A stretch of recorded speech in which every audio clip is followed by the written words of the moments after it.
So you, I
What's up, everybody? It's Friday. That's Pathfinder.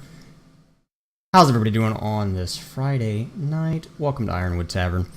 We've got with us tonight Reno, aka Tim, Paul, aka Kylar, Becky, aka Ben. Yes, I did you in the reverse order on purpose. You're a woman at heart, and we all know it. And Angel playing Celissa.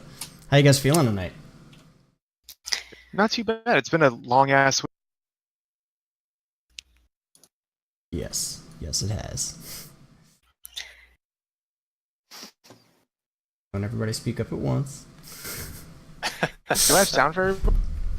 Your sound's cut out a little bit. Mine is? Yeah, you cut out just a hair. I think the sensitivity on your... Are you using push to talk or sensitivity? Push to talk, so maybe I'm just lifting too soon. Yeah, maybe. I just shaved the beard off, so looks so much younger. All clean shaven and stuff. Wow. Oh, I was clean shaven. It's coming back now. Get rid of that crap. No need for that. Oh, wait. Everybody needs a beard. I need to shave, too. Angel, how So about you? I How are like you having feeling? a beard, but sometimes you gotta cut it all down, go back from the start, and regrow it again. Plus, mine doesn't get that long, so it only takes me like a month or so to get it back to full fuzz, like fluff. I can't grow a beard. My facial hair grows in so uneven and weird. It's... No. I can get a little goatee thing going on, but... Plus, beard's just too scratchy. I've never been able to, like, tolerate it. It's just... You gotta get the beard oil and you gotta brush it. Come on, man. No. Jackie hates it. She says it's like kissing sandpaper. Well, it's probably a very I'm not apt description. She's like, no, God, this is the worst. Angel, how are you doing? Doing okay this week.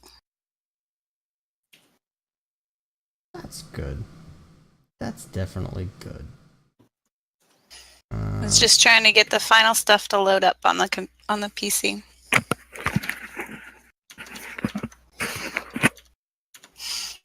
And you gave me just enough time to go do, the pregnant woman ice cream run.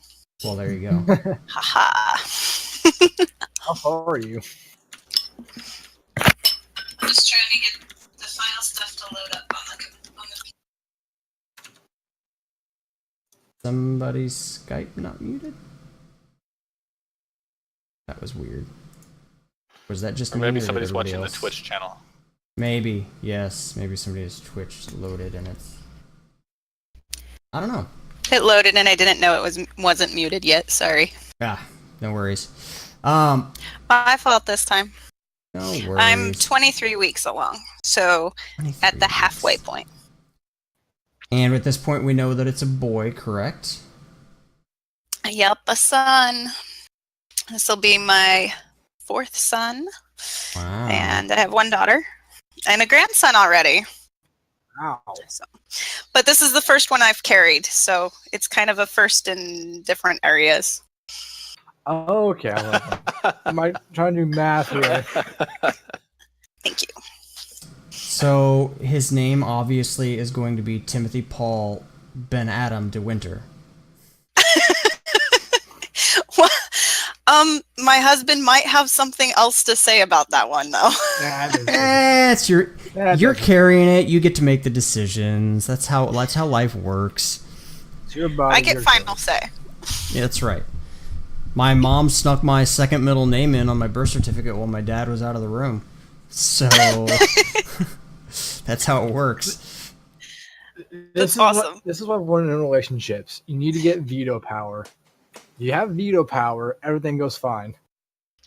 Well, the husband always says, happy wife, happy life. So I think that gives me a lot of veto power. That's an accurate decision. It's an accurate statement. So, just people I of just the do whatever internet bear Jackie that in wants. mind. But every now and then I have to bring out the veto. As long as you're using it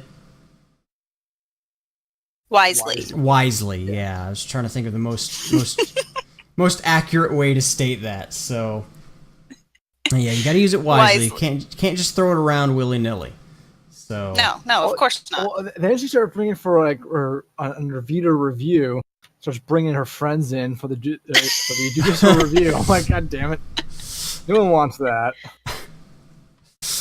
So when we last left off, you guys were just getting out of the cave system, and we've been 2 weeks since that session. So who wants to recap us for where we left off? We found a device and a crystal. That's the recap. That's We tried to blow up the altar. That's in Tim's 3 takeaway different from manners. everything. Tim's takeaway I is feel we like found magic. what happened? Yeah, what happened last time? We blew up something? We attempted to blow up the altar 3 times. And then Becky tried to blow up herself. Yeah. And then failed miserably. And failed miserably. I don't think she failed miserably at blowing herself up. Well, actually, that's true. Becky was pretty successful when it all gets down to it. She had to be rescued, so... Wait, I remember that you said, like, you wanted to roll for, like, instant death. I took that roll. Yeah, it was pretty close, too.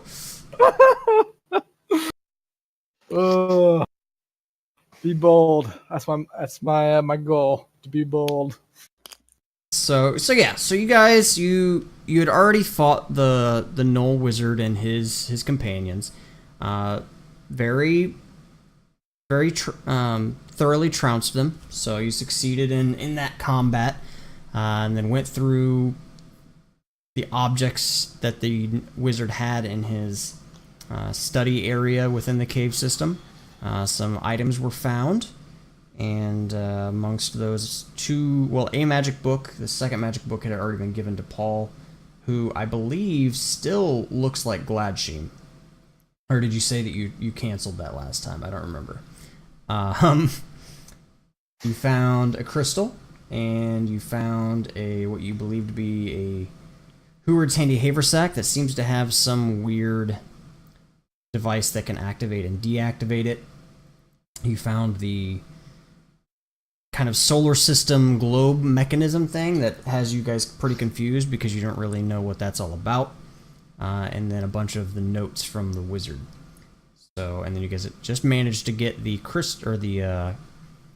structure out of the cave system, and we're talking about taking everything back towards back to the cart so you could head back home with it, or just load it up and then do something else with the caves.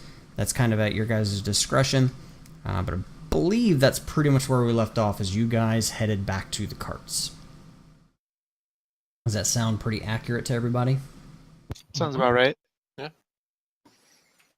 Okay, so that's where we left off then, and you guys can go from there. It's up to you guys if you're still gonna if you're gonna go just all the way back to the cart and then do something else, or you're just gonna get stuff back to the carts and then head home. Becky wants to head home. I think we should probably head back at this.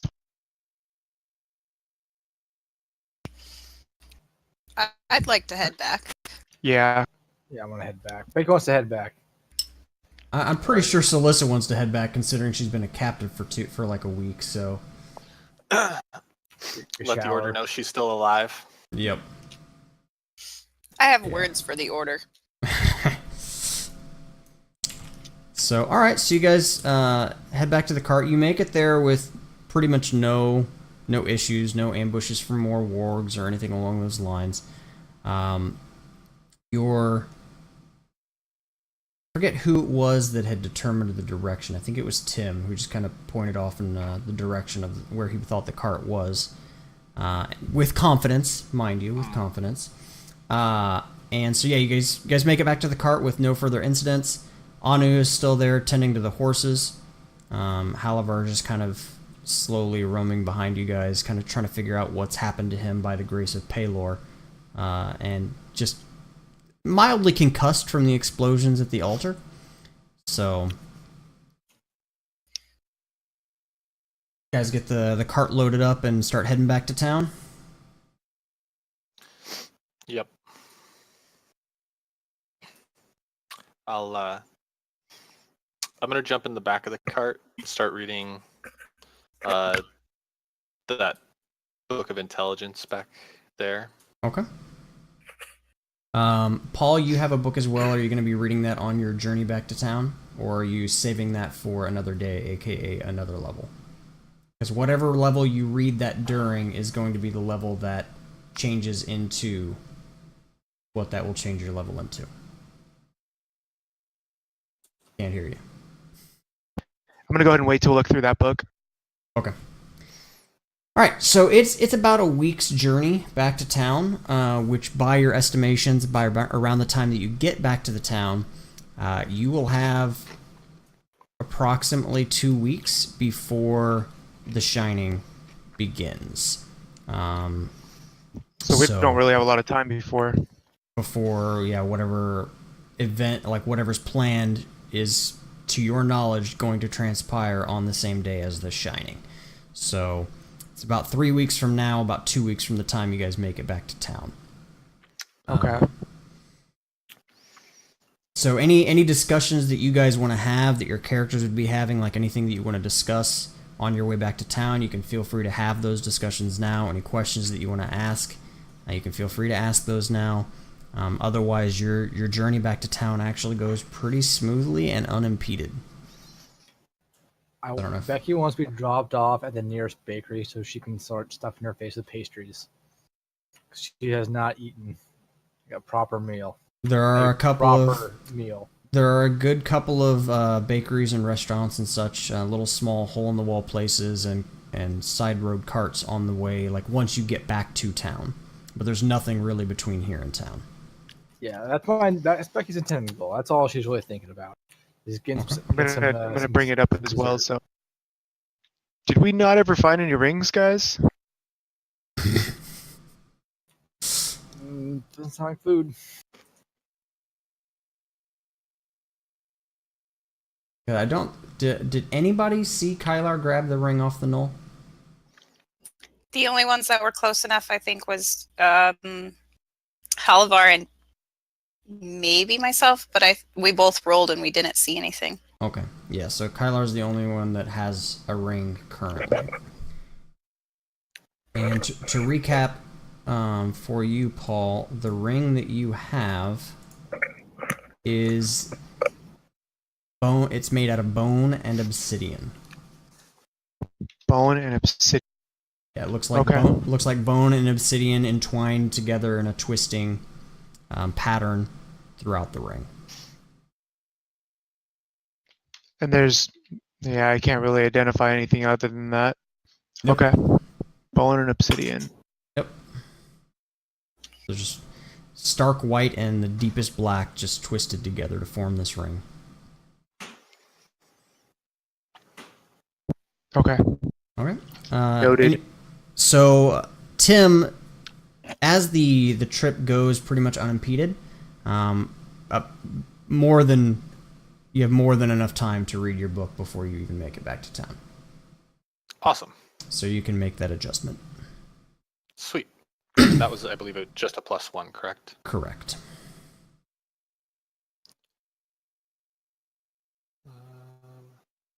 So, all right. So yeah, you guys get back into town as you're coming into the borders of the town. You start to make your way through the farmland areas as you guys are coming in from this direction. So you're making your way into town, and as you start to get towards the edge, as you know the sun is starting to rise, you're starting to catch the scent and just occasional aromatic whiffs of food and pastries and bread starting to be carried by the wind, making their way to the cart as you slowly drive it back into town. How many horses do we have? 2. One is Anu's. Can I take one of the horses? One is Anu's and one is Halavar's. What's Halavar doing? Halavar is hanging out on the cart driving it because both of the horses are being used to pull the cart. Okay, so I can't steal the horse and ride off to get the pastries? No. Darn. But I mean, literally, if you're looking at the map, literally as you're coming into town, like there are street vendors that are just coming out with their carts that have the breads and various just the things that you would want to pick up first thing in the morning. Did we split like the money that we got from on the journey? Like, hey, this is the money we found. That's a discussion for your compatriots who were collecting the funds, which was primarily Kylar and Tim. Very largely Tim. I mean, did we split this money beforehand? Spells are very expensive. Well, yes and no. You also want to join in on this? I mean, Kylo, don't you want your share? I know you're not going to find reveal. Well, actually, can I do detect truth and I'll then be like, are remember they that that expensive? when you guys are wanting hailing. Thank you. No, what I can do? I can do is it detect lies, and I don't think I believe that. Well, and just from a meta standpoint, for Tim, remember that you have direct access to the library of the city guard, so you learning new spells actually doesn't really cost you all that much. Well, if and anything. I was honestly just being facetious. Yeah. I have no intention of bogarting all of the money that I recovered. Becky's gonna give you like puppy dog eyes and wants money so she can go buy her share so she can go buy pastries. Does Becky not have any money currently? Becky has money, but she doesn't want to spend. She wants to spend the dead people's money on pastries. It's the principle of the thing. This is important to her religion, okay? The principle of the thing, right? Exactly, principle of the thing. I mean, that's the discussion for you guys. I mean, Tim? I'm just trying to look and see how much I have. So that I'll take 100 gold out of my pocket, just hand it to Becky and say, "Go have a meal." That's a lot of meals. It's a lot of pastries. Enjoy yourself. Becky's just gonna buy a whole fucking cart and tie it up behind you, the wagon that you guys are pulling. That's actually what I want to do now. I want to find a cart full of pastries and take it with us. I'm gonna add that gold. Make a diplomacy check. Okay, let's see here. What is that?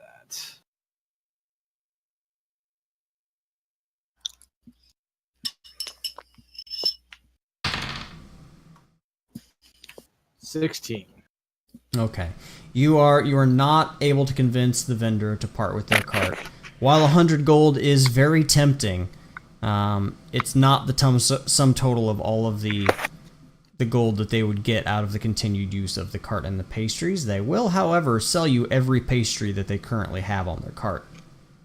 How much? 100 gold. Oh, that's fucking bullshit. All your gold. Let's see. Let's see here. I mean, sense motive? It's a fuck ton of pastries. Like, this is a big vendor cart. Like, this is enough pastries that it would feed you for a week if you were to try to eat them just by yourself for every meal. How much does 10 gold get me? 10 gold will get you 100 pastries of assorted kinds. Wonderful. I want 100 pastries. Mind you, 100 pastries, you're carrying like a bushel like this big, like a humongous bag full of pastries. But they're willing to give them to you. Becky is now occupied. Here we go. Are there any Danishes in there? Goddamn better be Danishes in there. I'm gonna go ahead and grab a Danish. Becky is gonna swat your hand. I don't know. Your hands look pretty full, Becky. You've got 2 hands carrying your basket there. Okay. If you let go with one hand, you will drop all of your pastries in the dirt. I have a spell for that. A spell that you can cast with both of your hands full and your mouth full as well. Oh shit. Because you know you've already stuffed one of those pastries in your mouth. Okay. I want to try and kick Reno. And Make a dexterity and save. not drop the pastries. Make a He tries to reflex. grab. Make a reflex save. All right. I'll save one of the pastries that's falling. Hey, you don't know it's falling yet. 19. 19. Okay, so you successfully are able to kick out at Reno, or at Tim, without falling over, but you would need to roll to hit. Is this regular? Yep, just a regular melee attack. No magical bonuses from weapons or anything like that. Is this strength plus Bab? Yep. What is my strength? Or not my Bab.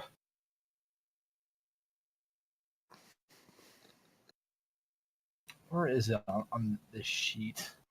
Your base attack. Oh, it's Full or 4. Yeah. So okay. 20. Oh, nat 20. Wonderful use. Wonderful use. You kicked me. You successfully kick him. Roll a d6 and add your strength. But did he get the pastry at the same time of being kicked? Oh, we'll find that out in a moment. I want to like mouth like super kick with the pastry in my mouth, and it's fucking my charisma is like 14.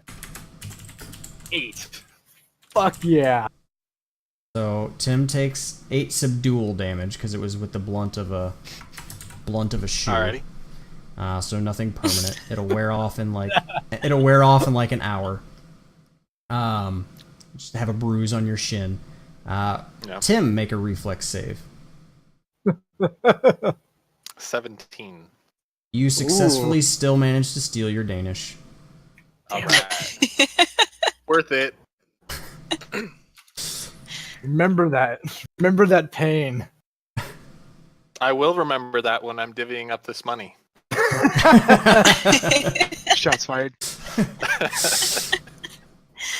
So- choking the Danish. So you guys continue on your way into town, now with a very large bag full of various pastries, and some of your mouths full of said pastries and bruised shins. So it's kind of at your guys' discretion for how you want to proceed from here. I mean, you guys got some information, you got some stuff you could research, you got pastries. What do you guys want to do? I love the importance level of these pastries. Oh yeah. I did a I mean, lot they of are killing, pretty and that was mostly done off being hangry. I've earned these goddamn pastries. Plus, they were free pastries. Is Halavar still looking dazed from those explosions? No, Or it's more Is he at this recovered? it's more at this point more like an introversion. He got that light of Paylor that just kind of shined down on him, and he's just now he's been taking the entire journey to kind of self-reflect on what this means and what Paylor has graced him with. He's undergoing some changes at the moment, and he's trying to make sense of them. Body's going through puberty. Halavar will gladly tell you that he is well beyond puberty, and if you'd like a demonstration, he's willing to show you. Considering that your character is a mildly attractive female, even if she is, not the same race. Gonna scratch my face, shove more pastries in my mouth. Classy. Halavar responds with a retort of, well, something's going in your mouth at least. I have pastries in my mouth, so I can't respond. He likes it that way. So, did Tim ever? Tim, did you ever finish going through all those magical items we had found? You had enough time Well, during there your was- trip back that you could have read your book and spent time identifying those objects if you would like to roll for that. Ah. Yeah, let's go ahead and... Because it was like a week's journey, and the book only took you like 2 days just to read. Okay. Let's see. Ranks. Good. What is this at? I think my spellcraft is updated. Let's find out.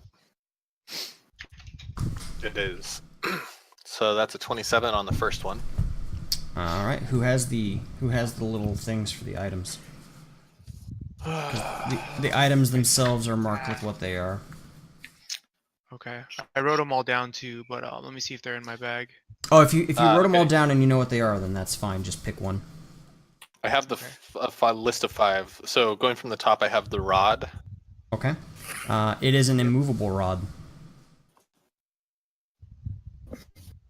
Okay, Those I are have that in my bag. Yeah, those are really handy. All right. Next up is the scimitar. 33. I do not remember that one offhand, so if somebody has... Scimitar of Wounding.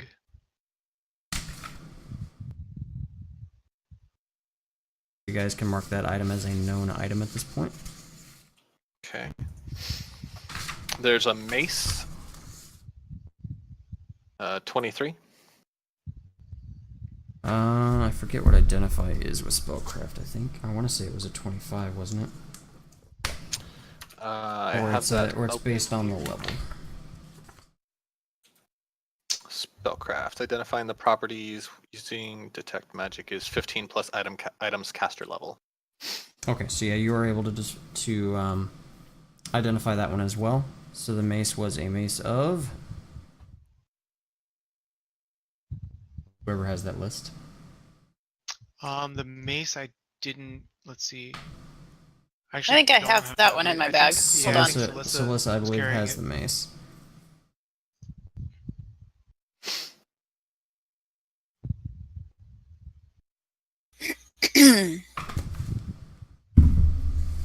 +1 Giant's Bane. There you go. +1 Giant's Bane mace. All right. Next is a short sword. 30. That was short sword of spell storing. What are you doing? Also a very handy item considering that you have a caster in the party that can put spells into it, and then anybody can use the spells from that sword. Nice. Finally, a suit of chainmail. 35. Chainmail. I think Halavar might have that. Maybe.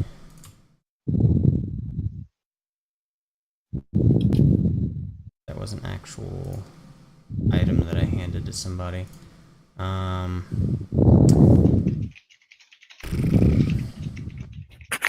Not in his bag.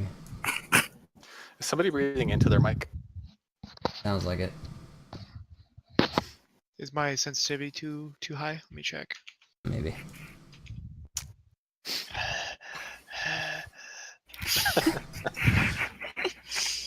Sounded more like we were outside with a very, very strong Oh, I do have my window open. breeze. Yeah.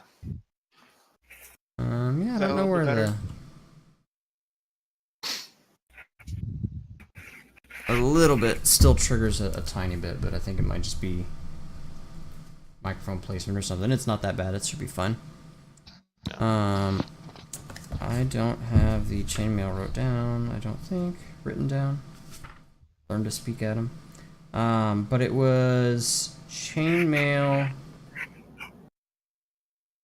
Which one was it? I think it was something that Kylar is probably going to want to steal. Maybe.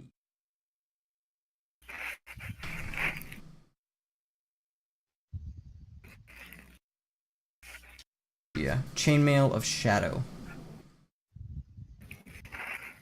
I believe. Chainmail of shadow, though. Yep.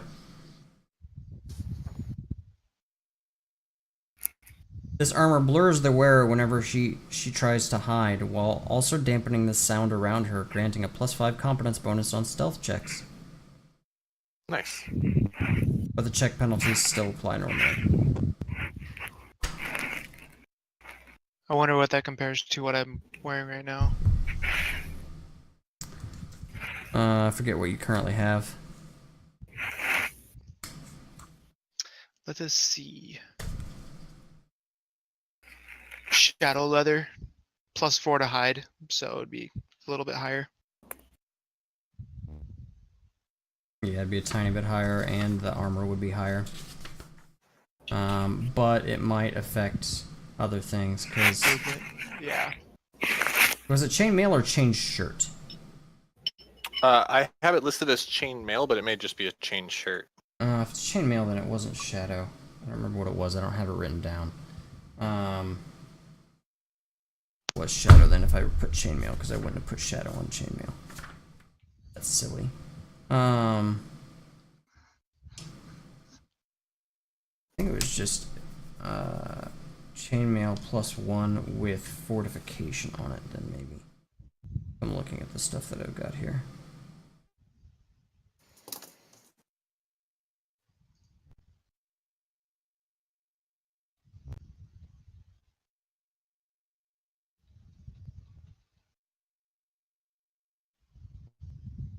Yes. Prevents when a critical hit or sneak attack is scored on the wearer. There's a chance the critical hit or sneak attack is negated and the damage is instead rolled normally. And with the light fortification that's on it, it's a 25% chance for normal damage. So it is a +1 and has fortification on it. Chainmail. So probably going to Halvar. He would. Well, his armor is actually pretty solid. His armor is pretty beefy already. Tim, I also found a sword. Kind of pull it out and see if I can identify it. I have it written down as magical sword +2. So it's just a short sword +2. Yeah. I don't know if it has anything else on it. I just put it as a gold value out of the book. 27. I think Yeah. that might... So yeah, you're able to identify it. It is just a short sword +2. That's all it is. I just want to. I don't know where my book is. Oh, there it is. It says that short sword +2 is worth 80 platinum, I believe, or no, 8,000 gold. So is that 80 platinum? That would be 800. 800 platinum. 800. Okay. Well, I mean, and that's raw cost. Right. For making it, because a +2 bonus is 8,000 plus the cost of the weapon. It would probably you figure. Do you have appraisal? You could make an appraisal check. But off the top of your head, just looking at it and the condition that it's in, you think you could maybe get 5,000 to 6,000 for it. Okay. Trying to sell it at a shop. Well, guys, now that we have all of our pastries and weapons identified, should we head back into town and see if we can offload some of our loot? All right. Yeah. Because again, if none of these items are stuff that you guys want, you could get the money for it and try to buy some of the things that you would want. Hearing I that don't know, sound like good to me. Tim, I that just- short sword might be really good for you or even me, because then you can load a spell on it and, keep that as a backup spell, I guess. I know you primarily use wands, but... Yeah. That or, casting invisibility into it that you can use when you need to. That's right. Might also be useful. I wonder if I can make a ring of invisibility with any of the parts that we have. But I don't know what that would require. That would kind of have to be crafted from scratch, but again, you could sell off some of these items to get the gold to be able to afford to have that made for you. Right. But rings of invisibility that are not super cheap, but not outside the realm of possibility, I don't think. I would love to add some rings to my collection. Yeah, like 10 of them. 5 I'm talking about. Yeah, if you wanna blow up. Melt your hand. Yeah, no, I'm good. Just to go along with my ring of sustenance here. Yeah, Ring of Invisibility is, just general market price is 20,000 gold. Sounds about right. Okay. Well, you're almost halfway there with the short sword, scimitar. Well, the scimitar, Becky, you have no use for short swords, right? I got one big old sword. Okay. And Halavar might be. He uses a one-hander, right? Can I look at Halavar? What the hell sword is he using? Yeah, he uses a big old bastard sword. Anything special? Halavar, are you using anything special? His sword is... I think it is. It is a keen bastard sword. Yes. So he scores critical hits on 17 to 20. So this scimitar of wounding, do we know what it actually does? Tim, do you have any idea what it might do? Well, when you hit them, they're wounded. That would be ideal. the more verbose explanation of wounding is that a wounding weapon deals 1 point of bleed damage when it hits a creature. Multiple hits from a wounding weapon increase the bleed damage. Bleeding creatures take the bleed damage at the start of their turns. Bleeding can be stopped by a DC 15 heal check or through the application of any spell that cures hit point damage. Critical hit does not multiply the bleed damage. Creatures immune to critical hits are immune to bleed damage dealt by this weapon. So basically, the more times you hit somebody, the more they bleed at the beginning of their turn. How high does that stack? There is no limit. Is there a limit? No. Oh, wow. So you hit somebody 15. You manage to hit somebody with it 15 times, and they're taking 15 points of damage at the beginning of their turn if they haven't been able to successfully heal it. Yeah. Should we hang on to that? I don't know if it would be, kind of want to do the one shot, one kill. So something that stacks isn't beneficial for me, but if you guys want to hang on to it, we can hang on to it.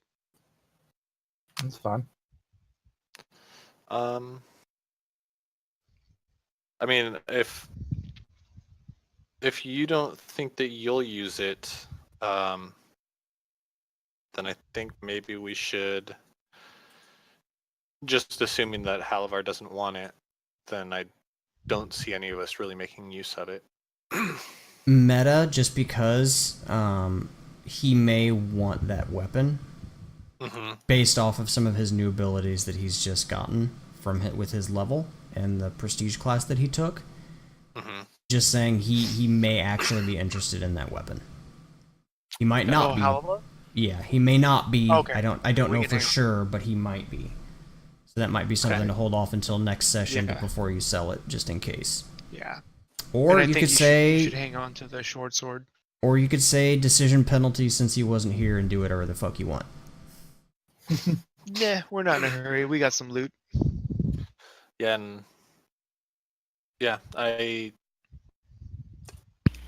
if Halavar might want it, we should just hold on to it. We can always sell it later. When I'm holding up this immovable rod, how big is this thing? Can I just put it into put it into a side pocket? Is it an actual staff? No, it's not a staff. It's like a rod. It's like maybe, I think, is there a description in the book? 2 feet. No, like a foot maybe. I'm gonna double check to see if there's a description for it in the book for how big it is. Rods. Magic immovable rod. Looks like a flat iron bar with a small button on one end. When the button is pushed, a move action, the rod does not move from where it is, even if staying in place defies gravity.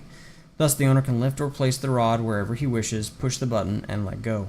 Several immovable rods can even make a ladder when used together, although 2 are needed. An immovable rod can support up to 8,000 pounds before falling to the ground. If a creature pushes it against an immovable rod, it must make a DC 30 strength check to move the rod up to 10 feet in a single round. I'm going to say that it is approximately, let's say, 1.5 feet long, and only as long as a toilet paper or a paper towel roll. Approximately, yeah. That'd be a good descriptor for the length. Yeah, probably, and about the same size, except that it looks like a flat iron bar of that size, so that length, and then maybe about that that width. Okay. Do you guys want to hang on to this, or do you mind if I just set it with my gear? As long as we hold on to it as a party, just don't get rid of it. No, yeah. This will be very, very useful. We should collect a couple more of those. Yep. One of my Okay. favorite personal And- magic okay. items. So we're not getting rid of any of our things, correct? I'm not gonna hold on to the mace unless somebody else wants it. No, I have no use for the mace. I don't think any of us do. No. Yeah. It's got Giant's Bane. Yeah. Okay. Should we try to find a vendor or a blacksmith? We could probably see if he'd be interested in our wares. I can roll an appraise on it just so we get an idea of What is that value in pastries? Probably more than we can carry at this point with all the ones we have. It's not worth pastries. Well, no. I understand. From my understanding, you can convert this into a type of currency, which can be used to exchange money to buy pastries or services. You know, I believe the currency that this mace is valued at is probably approximately the value of the heal spells that I used on you when you blew yourself up. Not trading it for pastries. It also has, while you guys are considering all of your options for selling things and general money quandaries at whole, it has been 2 weeks since you picked up your salaries as well, for those of you that collect salaries from the city. All right, well, I'm going to go ahead and roll this appraise on this Giant's Bane mace. Okay. 27. Just to get an idea of what we might be looking at. Okay, so I don't that, think I even know how appraise works. you know what? I haven't What looked my at. salary is. I haven't looked at it for Pathfinder either, actually. I remember vaguely how it worked for 3.5, but let's just take a quick look. DC 20 Appraise. check determines the value of a common item. Succeed by 5 or more. You also determine if the item has magic properties. Yeah, that's if you don't already know. You can also use a check to determine the most valuable visible item. Purchasing an item takes 1 standard action. Okay, so I guess this is just kind of fluff then, as far as this roll goes, to get an idea of what we think it might be worth. Well, you can evaluate the monetary value of an object, so it's also a DC 20 is a common object. So I mean, you would roll, and then I would kind of modify that based off of your current knowledge of the spells that are on it. Okay. So that was a 27. 27. Okay. You think, based off of your knowledge of the spells and the quality of the weapon itself, that you might be able to get somewhere in the area of 14,000 gold for it. Depends on how good at haggling you are. Nice. Yep, that'll do. What would you roll to haggle? Diplomacy. It would be diplomacy. Or intimidates. Who's our face? Let's see. Halavar, I think. Who is the highest diplomacy, though? Mine's 10 right now. I've got a decent diplomacy if I roll decent. I've got 1. Yeah, I'm at 10. Well, should we try to... I think we should offload some of our gear because I have quite a bit according to my notes. So maybe we can find someone to get rid of most of our things we're not going to be using. I also found... do you guys remember back in the cave system we had that treasure chest room? I have listed some rings, one with a ruby, one with a sapphire, and one that's made of platinum. Awesome. So maybe we can also find maybe a jeweler or someone to kind of see if he's interested in these rings or sell them for the jewelry as well. Yeah. So where Okay. are we right now within the city? I mean, you guys, it depends on where you want to be. You came into town and you've been talking about what you wanted to do with these items since you got back into town, so you can kind of head wherever. And at this point, we're still saying that you guys have kind of just gotten back into town, gotten the pastries. gotten your kicks, and are traveling through back either to your base or to whatever places within the city, your homes, the barracks, whatever. Quick question: what was our salaries for? So we can write that down as well. It is. Or do we just have to collect them? Yeah, I mean, you basically just collect them. You would have to go collect them. And I can't remember what I said it was before. You're well paid, but that's still, I mean, not a crap ton of money. I'm gonna say it was like 20 gold a week. Your mic's triggering pretty hard again, Paul. I don't know if it got moved or. No, I have my cat. Mm. Can you hear me? Yeah. Yep. I can hear you. It's just Okay. the breathing that we can also figure in. But yeah, so you do have those rings. You have the magic items, whatever magic items it is that you want to try to offload. So, and you guys are just coming into town, so you can kind of do whatever from this point to either research, any of the other stuff that you guys located, the notes, the magical crystal, the solar system thing, sell off the items. It's up to you guys what you kind of want to do at this point. I definitely feel like we should offload the items we don't need and get this giant solar system into one of our properties. Well, do we want to keep it in our properties, or do we want to go back to headquarters and let them inspect it? Did you guys ever turn it on? No, I know you found the. No. I thought you found the crystal to turn it on. we believe we have the crystal. I am a little skeptical about putting it in because we have no idea what'll happen when we do. If we're inviting some sort of evil or opening a portal where, whatever is going to come through, we have no idea what might occur. And Tim knows that the crystal itself does not currently have any magical energy in it. Yep. But to remind you, there was a description, I think, on the bottom of the device stating that you needed to insert a crystal to make it function. Right. Which it described that crystal that you, like by name, that you currently have. So it's a crystal that you've never heard of, other than the inscription on the bottom of the device. Right. I feel like whatever we should do, we should not give it to whoever I gave my dagger to destroy, because that didn't happen. You gave a dagger. Wait, catch me up on that one. Who do we hand that off to, guys? We handed it off to the church, right? Yes. To destroy the dagger Yeah. of Gladstein, Correct. and they never destroyed it. And I believe that was also... They didn't destroy it.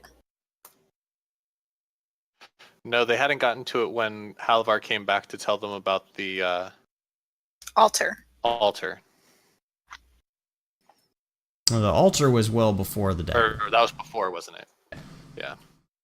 He went there for some other reason, and they hadn't destroyed it yet. That's right. I don't think they should be interested in our planetarium.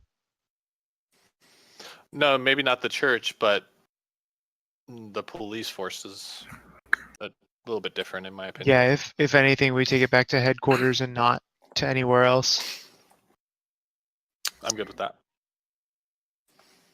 I say we make our way back to headquarters, and Celissa, since we're back in town, I know you're not part of the team that was operating in the caves.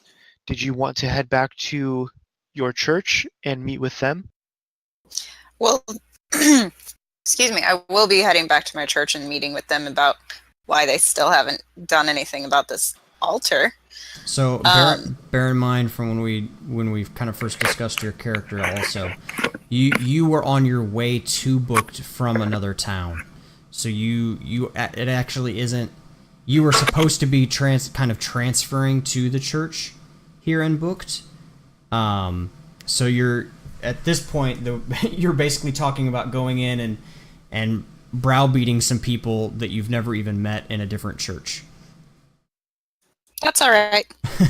I was Well- nearly sacrificed on this evil altar that they should have taken care of already. So, but yeah, so okay, so you guys can go about this whatever order you want to go about it. And I don't know if we want to have Halavar doing anything, but he also is very adamant about going and having some words with them. Halavar's About gonna go back to his house and Okay. self-reflect. He still plans to have words with them, but after he figures out what it is that Palor now wants from him, he's doing some internal reflections and kind of praying to Palor to see what it is that Palor wants him to do with these new abilities and what exactly they are.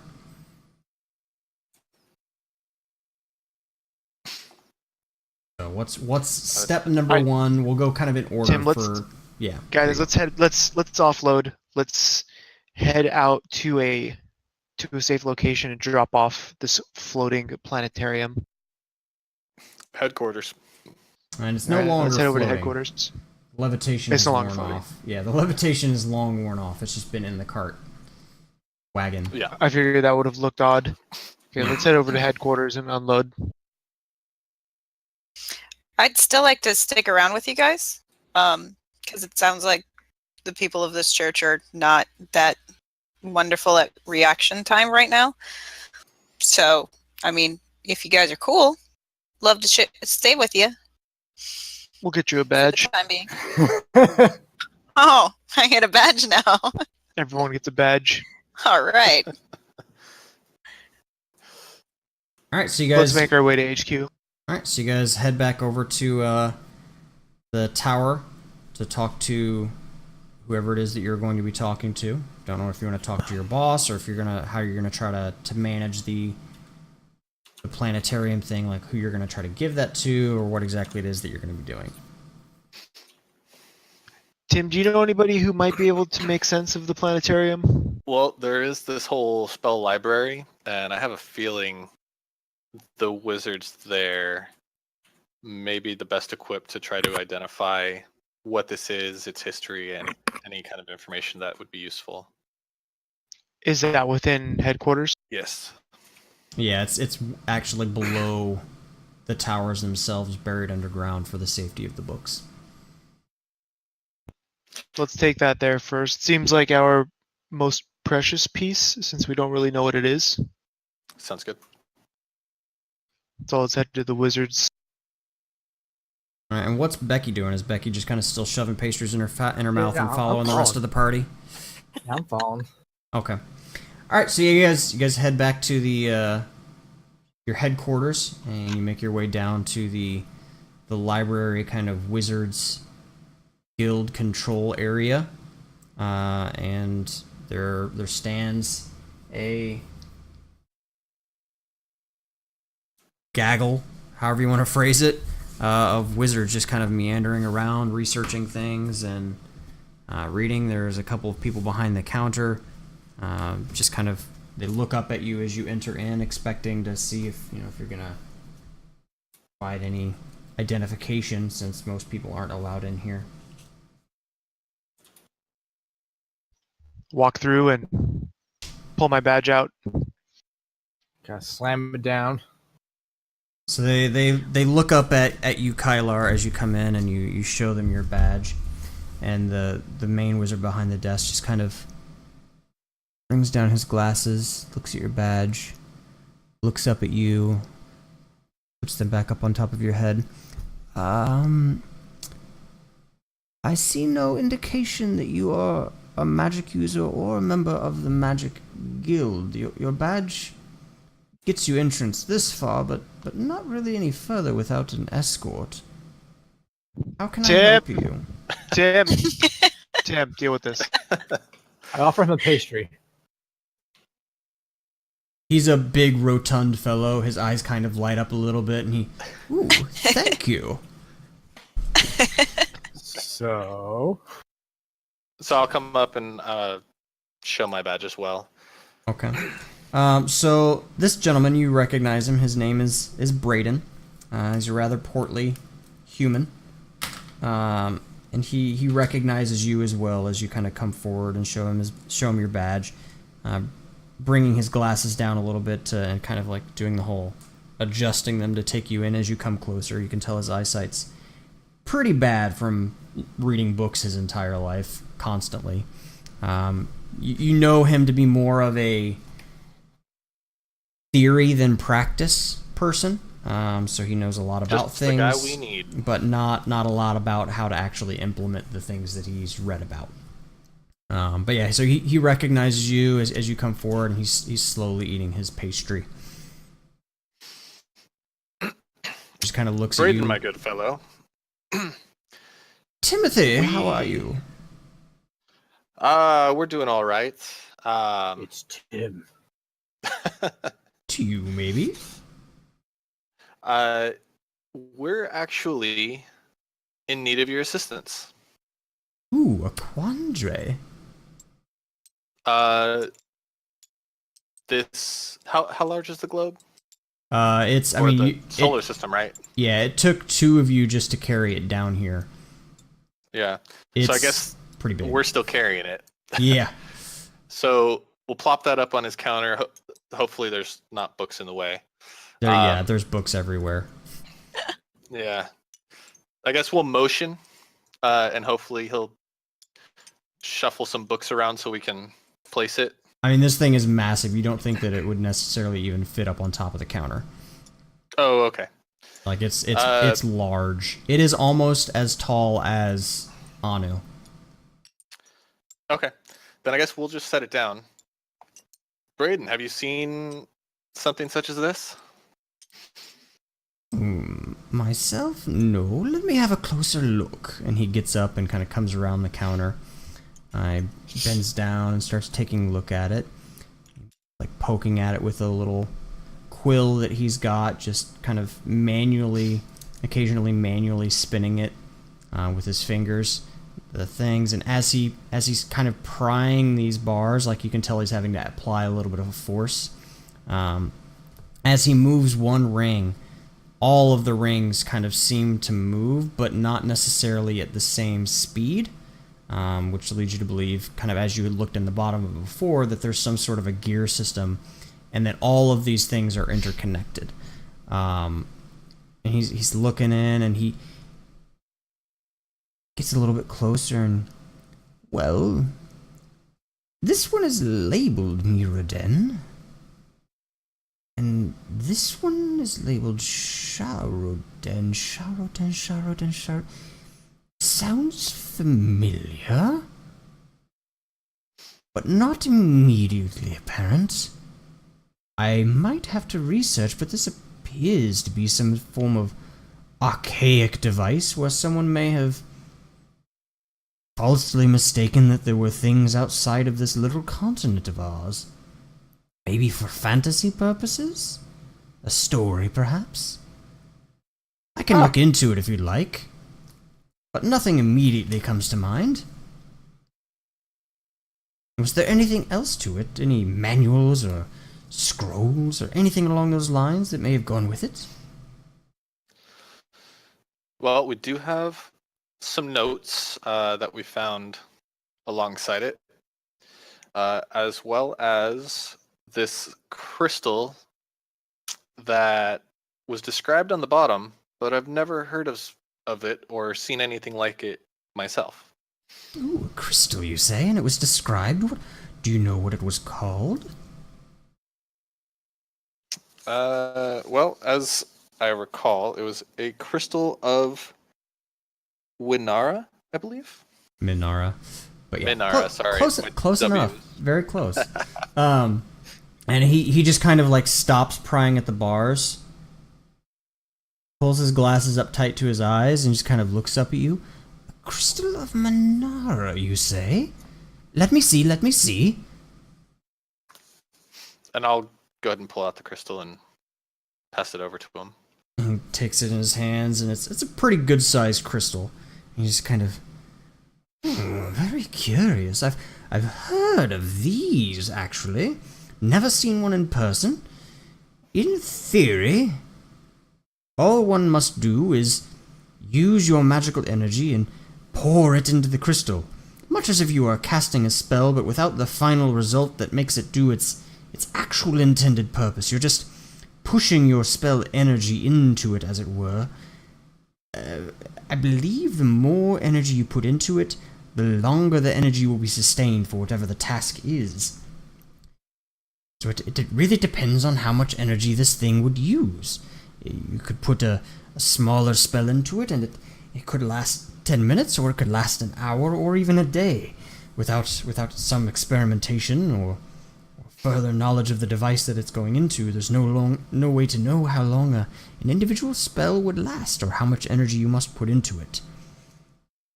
Very curious indeed.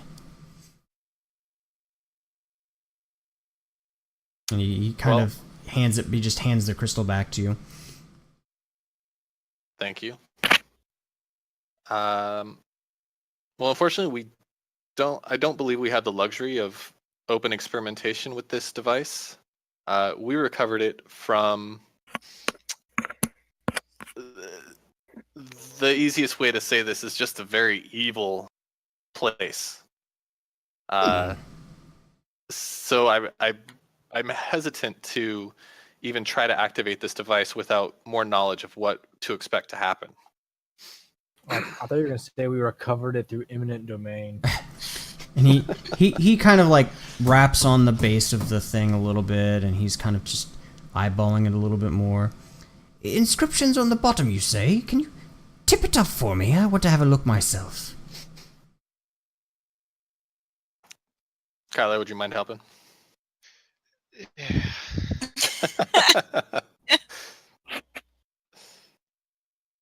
All right, so we'll tip it back so he can examine the bottom of the stand. So he as you guys are starting to tip it up, he kind of gets up and runs back behind his desk again, like whole body jiggling as he does. Comes back out with another pair of monocles, kind of like the little flip down magnifying glass kinds.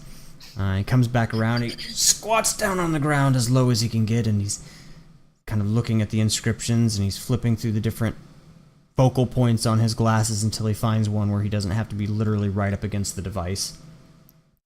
And he sees the little catch that opened the section before, and he kind of flips it open, and he takes his little quill, and he's poking around on the inside, looking at things, and then you like hear him mumbling a couple of things, and he just kind of like points his finger, and a little like spark of electricity flings out from his finger into the device for a second.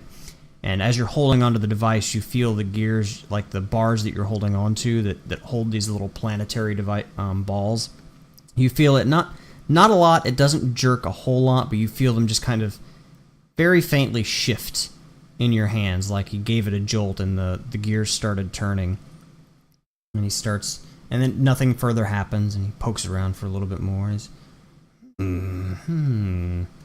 very curious indeed. Yes, I believe you are.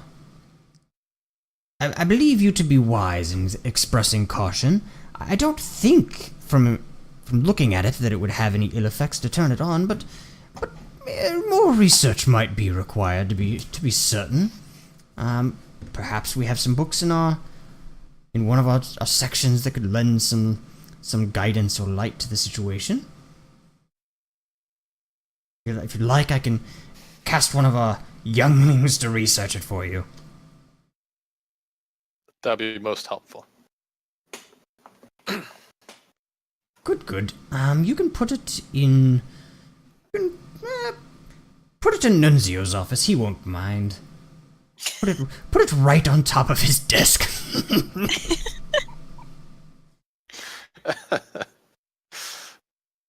Sounds good.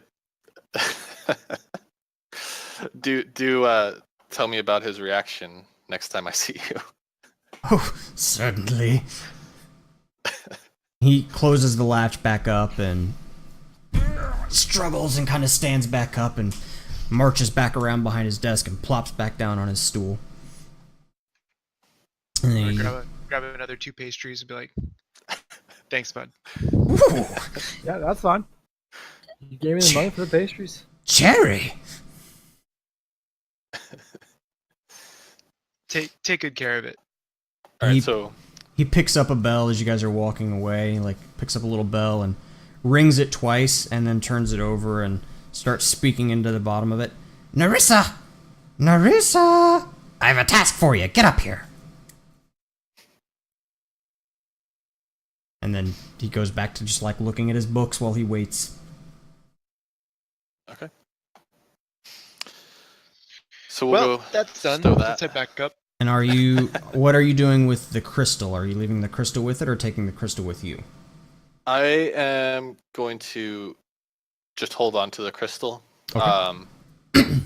I trust that if when Braden needs the crystal for more research, then he'll let me know. Okay. Probably a good call. All right. What's next? Do we want to talk to Boss Lady or go sell stuff? This entire mission didn't have to do with Boss Lady. It's been a while, guys. I don't remember. Well, it was part of the follow-up. It was part of the follow-up on Gladsheim, and the reason the Gladsheim was the plot of the town. But and if we killed ourselves, she'd be happy. So yeah. Well, we're here. May as well go see her. See if we can get some answers for Celissa. Mm-hmm. Oh, and maybe we can get her a badge as well. Just for everybody. Let's do this. All right. Although there may be more to joining the police force than just a group of ragtag investigators saying, "Hey, let's get another badge, please." Well, in movies, that's how it works. You guys deputized me on the road, right? Yeah. Same. All right, so you guys are heading up to speak with Margle. Yes. All right. So you guys all stroll into Margle's office, guys and gals. You walk in, and she kind of looks up. She has her scribes kind of around the room. Still alive, huh? You know it. One of these days you'll manage to. One of these days you guys are gonna manage to get yourselves killed, and on that day, I'm trying. on that day, I will shed a tear. It'll be a tear of joy, but it'll be a tear nonetheless. What do you want? Who's that? Put my best goddamn effort in. And she's just kind of looking at you, waiting for an answer. I'm busy eating pastries. No? Anyone? This is Celissa. Well, he's talking to you guys. He's talking to you guys as her agents and employees, asking you what you want and who that is. Right. So he's not speaking directly. She's not speaking directly to Celissa. She's speaking to you guys. Well, this is Celissa. She saved our ass.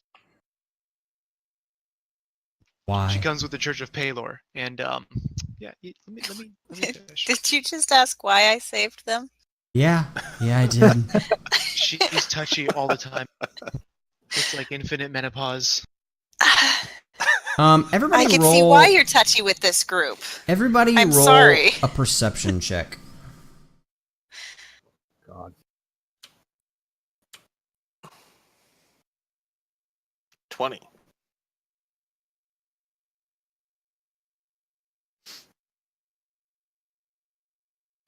$22. 20 on my end. What was that for? What was that for, Kyler? 20. 20 roll, and Celissa. Ooh. So, Becky, you are actually the only one that notices. As you're still stuffing your mouth with pastries, you're not really saying anything, so it frees up your eyes and your general faculties to take everything else in. When Kylar mentions that Celissa is a priestess of Palor, you catch just a very, very brief micro expression of like just Triggered. you can't tell if it's anger or disappointment, but there was something where she was just very, very briefly displeased to hear that Celissa was a priestess of Palor, and then she regained her composure before it even actually got out of control. Okay, I remember her saving my life after I tried to almost kill myself. So I'm gonna put the pastries down.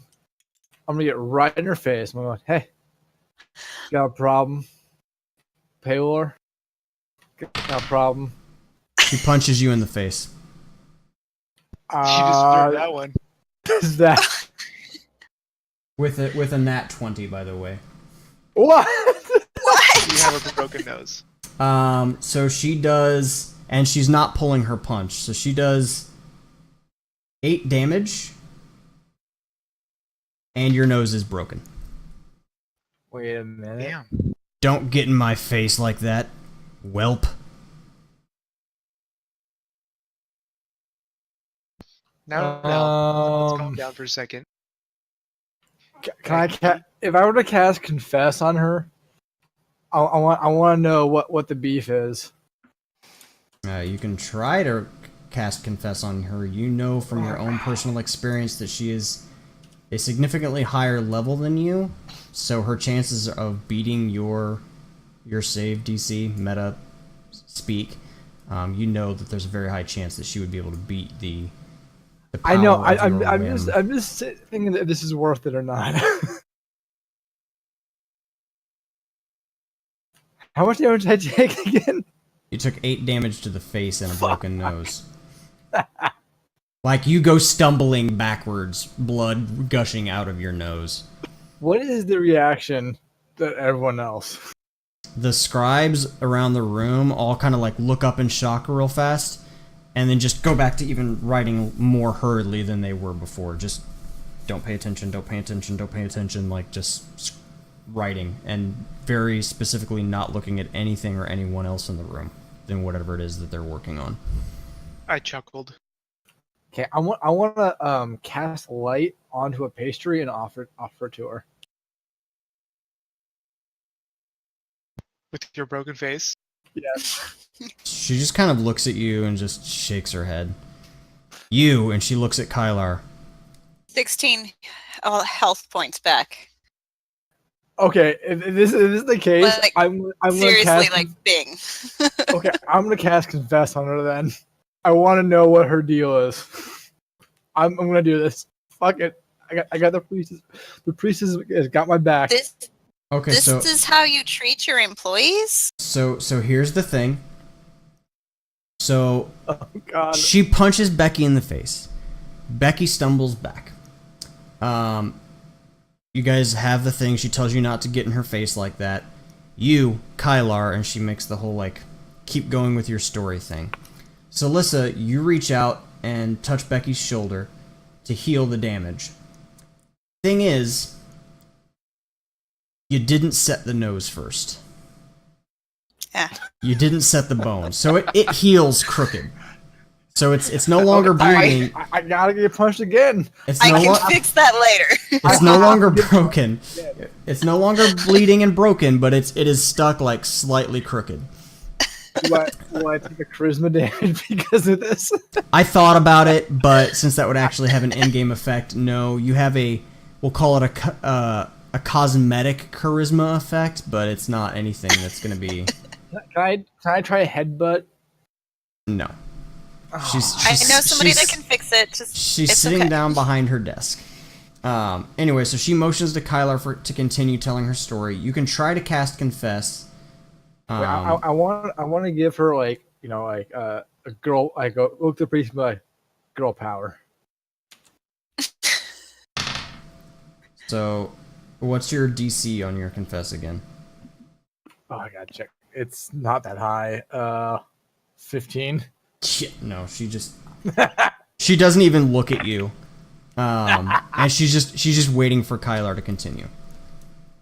So, yeah. Before all that happened, Listen. Yeah, so yeah, everybody else is confused as fuck because nobody else knows why Becky just walked up and was like, "You got a problem?" and then got punched in the face because nobody else caught the micro expression. Right. Now that that's over, good talk, guys. Good talk. All right, Myrtle. So we tracked down Gladsheem's friends, if you will, and as we were going through all that, we ended up coming across this priestess of Palor. She seemed to be captive and part of another group of people who unfortunately met an untimely demise. After making our way through, we were able to kind of track down where Gladsheen and his crew would stay within these caves, and needless to say, we made a quick work of them. But we're back, and unfortunately, we have very little information to give you. Sounds about right. Why is she in my office? She has words with the church, and this was our first stop, so we brought her along. I believe she deserves a badge, you know? Everyone gets a badge. I believe that's not your choice to make, and you can kiss my ass, as per usual. If I kiss your ass, can I give her my badge? No. Well, it's worth a shot. We're not in the habit of handing out badges just on a whim, especially not to people of the church. People of the church belong to the church. She can get some sort of transcript from the church to allow her passage or whatever they want to give her, but our office is not issuing out badges without people going through training properly. These guys went through proper training? Just out of curiosity. At one point. We were grandfathered in. You know, it was like I just was curious. They were really hurting.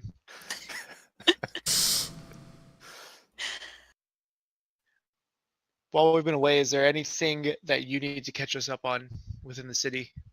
Politically speaking. Pretty much no. You guys have been... what's the word? Missed? No. Not noticed. That's the correct term. And Well, if you don't have anything specific to report, I'm busy. Well, now that you mention it, you remember that altar we talked to you about from a couple months ago? Yeah, that's still there. And that's why the priestess is here, because there's lots of blood involved, lots of dead bodies.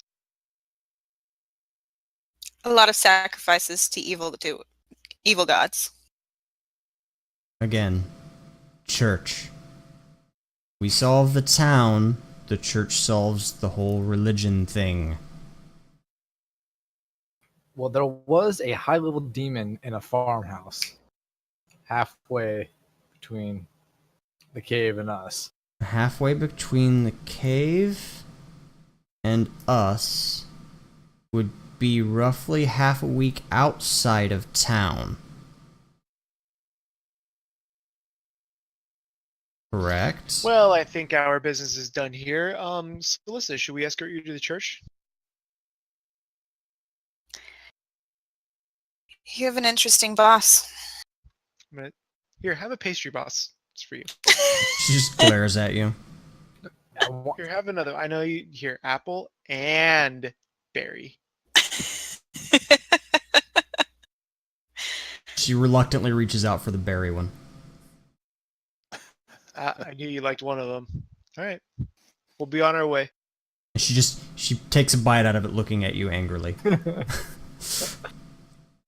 Remember, guys, apple pastries next time. Seriously, we need to take note of this next time. She grabbed the berry one. Berry? I think that means She grabbed the yeah. berry. Oh, She berry, grabbed the okay. berry. And after we leave the room, we were like, well, that was pointless. So she was solving town business, but she sent you out of town to solve town business?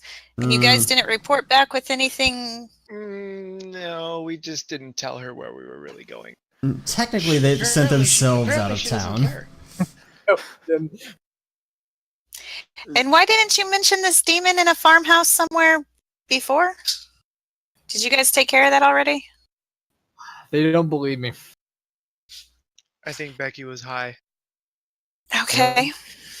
That's where I captured a bunch of bandits. I wanted that they were just slaughtering, mind you. Because there were no demons in about, and because there was no demon in a farmhouse. That's why nobody mentioned it. That's Becky being irrational because Becky was hangry. But mind you, that makes sense. Save those tax collectors from being slaughtered. They were corrupt, yes. They weren't even actual tax collectors. They were street bandits. They were looking for taxes. Tax You can't collectors. look for taxes. Kitty appearance. Mine's Okay. sleeping at my feet right now. Speaking of kitty appearance, I need to throw some food in his bowl real quick. So figure out exactly what your next move is going to be, and I'll be back in like 30 seconds. I think we should. Okay, well, it was worthless talking to this Murgle. Yeah, I'm mean- not sure why you're employed by her. She just punched you No. for... Why did you? She I does will not say, like you. I'm just I gonna say like that. having access to things we shouldn't have access to. That's fair. That is my biggest reason for working for the city. Wait, do we know why she doesn't like Payor? Is this like has this happened before, like with Halavar? I can't recall. Is that why you got in her face? Well, I want to say like she didn't like you for when Payor was mentioned. She gave you a look, and I don't like girl on girl violence. We should stick together and not bring each other down, but raise up our fellow woman. I can't. I mean, just can't because right now. I'm gonna start. I'm walking.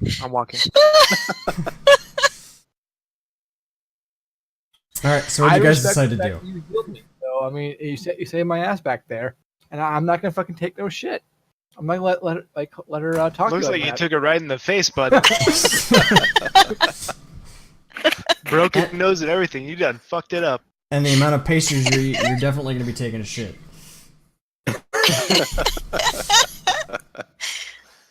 So what'd you guys decide? What are you doing next? You know what? Let's offload everything we collected, find some smiths, sell our crap, and that'll be the halfway point. We'll take Celissa over to the church if she still wants to get over there. Well, before we do, I want to take Kylar, look him straight in the eyes, like hold him and look at him. I go, I need you to punch me in the nose. But I want there to be a somewhat like romantic, like And undertone. right before she finishes her sentence,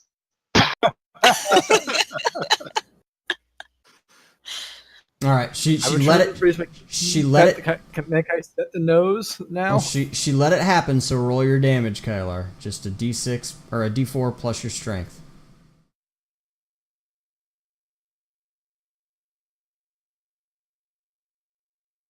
And roll a 2. Not a good day. 6 max damage. Wow. So yeah, your nose is rebroken and bleeding again. Okay, this time I want to fix my You're nose welcome. beforehand. There was a much less painful way of fixing your nose. no, there You wasn't. should have said that there beforehand. I did. I said I know somebody that could fix that. Well, you said I know a way to fix that later, but you didn't state that it was not painful. I assumed Becky's- this was the Fair. way. Becky's just one of those shoot then aim type people. Tim gets it. But yeah, so My you're bow, I don't even aim my bow. Like, that's how much I am. I mean, I shoot first. which is why people get shot in the ass. But your nose is broken. All right. Let's see if it's broken along the same line. Oh, goodness. High or As low? long as it gets set properly. Let's go high. High. Okay, there you go. So yes, I rolled a 50. So it's like, which way do I count that? So the second way, I rolled again, and yes, it is high. So yes, it is broken along the same line due to it being such a fresh injury. So I'm gonna set my own nose and then ask for the heals. And I'm still a little bit miffed you not mentioned an easier way to do this. So you're setting your own nose? Oh yeah, You can't set your own. Stop. Yeah, you can. You can't. What do I have really to want roll to know it. to set my nose? We let the dice decide whether or not I you would need to roll a heal At least check. said it correctly. You would need to roll high enough on a heal check with a negative Well, 5 with a -5 penalty. I really wish you would have told me what the your other way was beforehand. So you can roll a Also, I think the rogue might be in the men.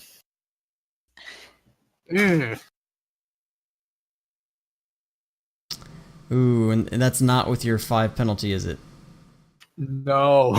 So yeah, you're like, no, I've got this.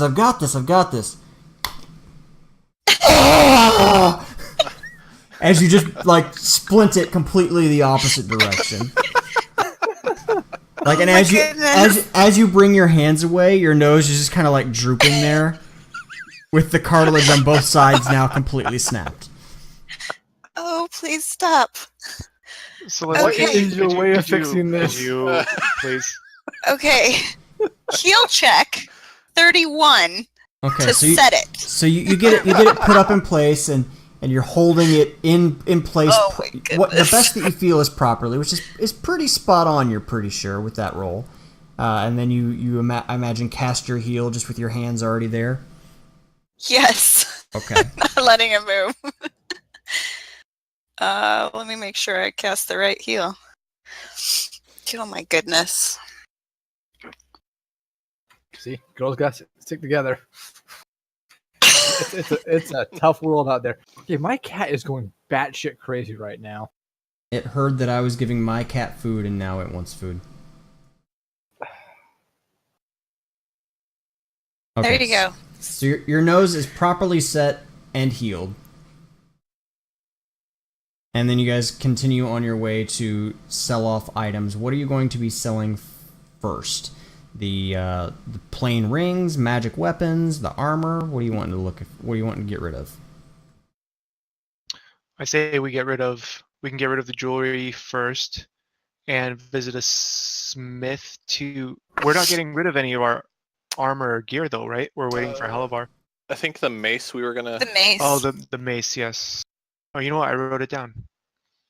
We need to get rid of our mace, our short sword, and some rings and rubies. So let's do the mace and the sword first. The short sword +2. Is that the one you're Correct. talking about? Okay. Okay. So if you're going for the jewelry first, you know that you have 3 options in the town if you want to get at any sort of a decent price on it and not just get reamed. You've got Lucinda's Finery, Bound Beauty, and Cherished Treasures. The first one run by a half-elf, the other 2 ran by dwarves.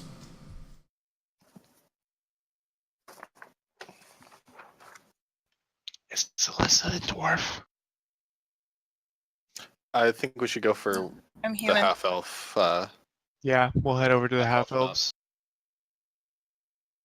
Okay. So you guys make your way through town to Lucinda's Finery, owned by Lucinda Ilberith. She's a half-elf. She's an older lady. Average height, athletic, pretty athletic build for her age. She's got hair that's short and curly, but it's a mix between, like, it's mixed colors of red and blue and yellow. She kind of went all kind of crazy with her hair. And she has smiling eyes, but they're kind of fully dilated, so the whole eye kind of looks black.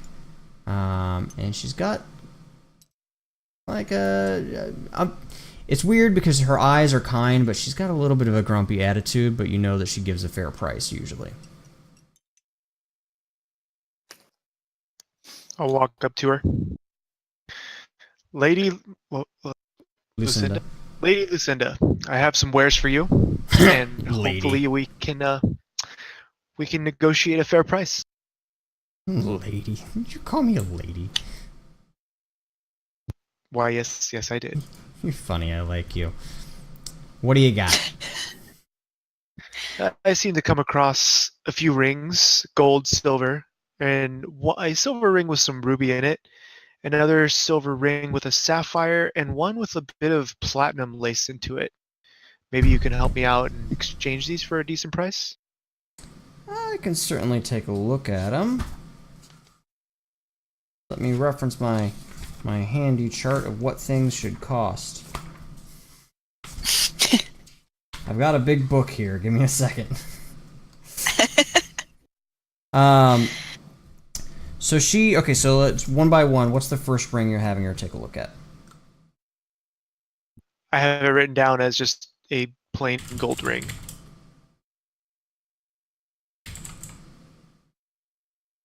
Plain gold ring.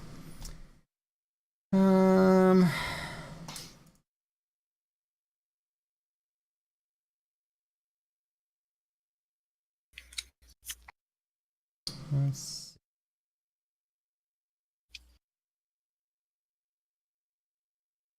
Okay, so she says that she'd be willing to part with that for, or she'd be willing to buy that off of you for 20 gold. Fair enough. I also have a silver ring, if you could take a look at that, and then we'll move on to the jewelry with some more precious stones in them for you. The silver ring. So the next one is just a plain Silver ring. She kind of looks at it and, well, the only thing this is really good for is just,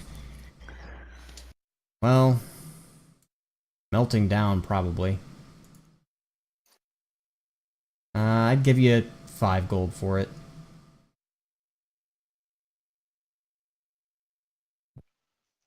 Fair enough. And then I also have one ornate silver ring with a beautiful ruby inside of it. This one, however, she takes a look at it and she goes through and she's taking a quick look, trying to make a decision on what she feels is a fair price on it.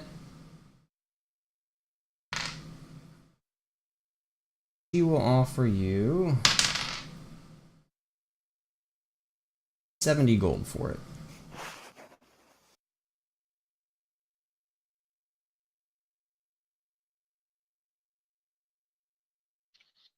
Now my next ring is an ornate silver with a sapphire lodged inside. Are you accepting that price then? I'm getting all of her prices, and then I'm gonna haggle at the end. Okay.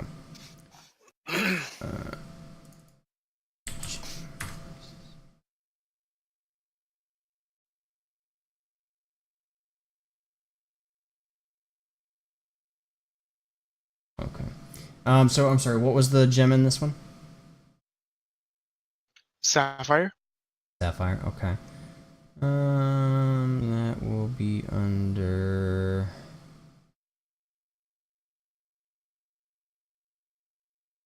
Okay. She says, this one is very nice, however. The quality of the sapphire appears to be in pretty good condition. Nice cut on it. I'll give you 500 gold for this one. So generous of you. So my last ring is something a little pretty. It seems to have some platinum enlaced into it. Ooh, nice. She takes a look at it, turns it over in her fingers a little bit. Sets it back down on the counter. There were no jewels in that one, correct? No jewels. It just says intricate platinum pattern. Okay. Yeah, the design on this one is very nice. It's got a good quality to it. The platinum appears to be in good condition. I can offer you... a fair price, I'd say, might be 86 platinum. 860 gold, if you will.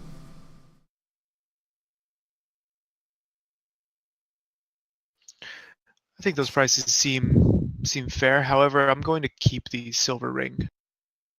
Yeah, fair enough. Like I said, it's not really worth much of anything. It's not the best manufacturing technique. It's not really the best quality of silver. But it's fair. It's a decent ring. Make a good present. Quick meta. Is that a ring you can use to craft with, or is that something else you would have to buy? No, that's basically what she just told you, is it's not masterwork quality. Oh, it's not? Okay. That's okay. Well, okay, I take that back. I'll throw it in with the Okay. let me do my math. 86.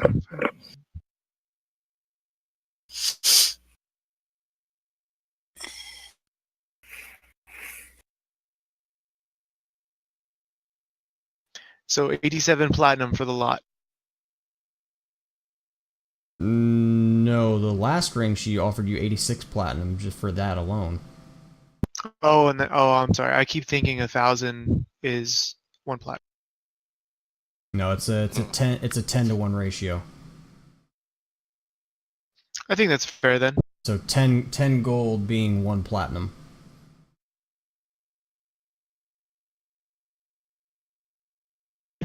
So you just got a fuck ton of Well, platinum. I think we have ourselves a deal. So Just kind of leave the rings for her in exchange. Alright, she goes back and opens up a little safe that she's got, and you can hear her counting out some coins, and she comes back and hands you the bag, and it's a pretty small bag, and you take a look inside, and she's counted it all out in platinum rather than gold. I would like it in copper. No. You I don't like so much. I've been hearing that a lot today. You've got a little just little Blood yeah. or pastry? Who knows? Probably both. Hygiene. I'm sorry. Should you be. have not seen the things that I've seen. No, just ignore him. Excuse me, sorry. Her. Ignore You her. just She's fine. misgendered me. So, Would you care for a pastry? what? How many They're pastries of incredibly fresh from this morning. Okay, I think like 10 plat, like can buy. I don't know how it was. A 1 plat buys a lot of fucking pastries. It does. It's a lot of fucking pastries. It was a bag of like 100 plus pastries. Like, it was a lot of pastries. I'm just curious how many we've gone through so far. Okay, Becky, I'm I mean, something like- we still probably have 100 left. Becky has probably stuffed her face with about 15 of these things so far. I say at 50. Yeah, 15's fair. I'm Sounds slowing like a down. good time. But yes, so Give it the away like jewels 80 have been pastries left. sold. Yeah, I'd say roughly 80 pastries should be a fair assumption. Also, I'm gonna hand Tim a pastry, and I feel bad I kicked him. I was just like very much enamored with the pastries. Becky was still hangry. So, alright, so you guys sell the rings, and then what is your next stop? The weapons and armor? Yes, I need All right. arrows. Also have 3 choices for magic stores that sell specifically weapons and armor. You've got...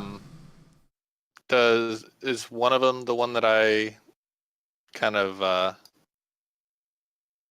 part-time at? Or was that just magic items? Do you remember the name of that store? Or do you have it written down? Let's see. I think I do, actually. Moment. Because I honestly don't remember which store I told you it was. But I think it would have been more items or scrolls. I think so, too. The scrolls, if either of these sound familiar, Wistful Wonders. Wistful Wonders, yeah, that's a regular magic item shop. No, Okay, they sell just general like wondrous items, things along those lines. got it. They'll occasionally have a weapon or a piece of armor that somebody else has traded in for cost purposes or whatever, but they don't really deal in those sorts of things regularly. Okay. So for the places that have actual, they're dedicated to magic weapons and armor, you've got Elevated Armaments, Dragon's Teeth, and Soren and Sons. Soren and Sons, huh? Yep. Do you guys have a preference? Human, I human, Sons human are dwarf, single. elf. We'll go with the humans. Human, so Elevated Armaments. The store is run by a man named Torrance Heron. As we walk in, who's at the front? Do I know? It is Torrance. He runs the shop himself. Torrance, my good man, I have some things for you. Do I know you? You're gonna know me.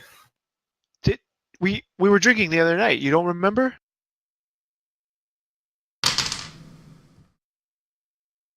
Maybe?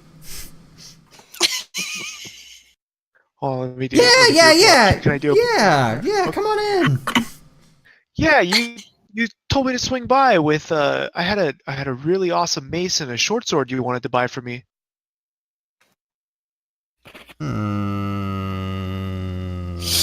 That I don't remember. I always remember money and magic. You were really No. hammered. We were both drinking heavily. I brought them by anyways. See if you want to take a look at them. I don't remember the discussion, but I'll take a look at them. I like magic. What do we got here? Grab the mace from Celissa and just lay it down. Picks it up, takes a look, rolls it over a little bit. You can see him just moving his lips, casting a spell. You figure he's doing a identify on it. And that was a Mace of Giants Bane, we said. Yes. And he offers you 13,000 gold for it. 13,000, huh? That's right.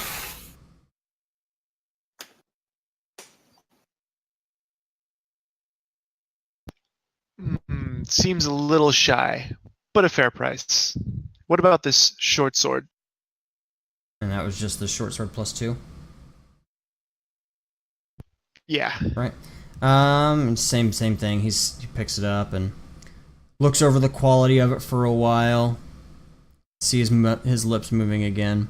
The second time seeing it, Tim, you definitely recognize that he's casting Identify.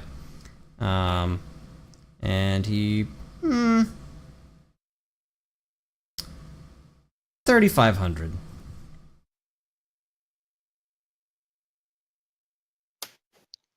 How about we make it a cool 19,000 for the both?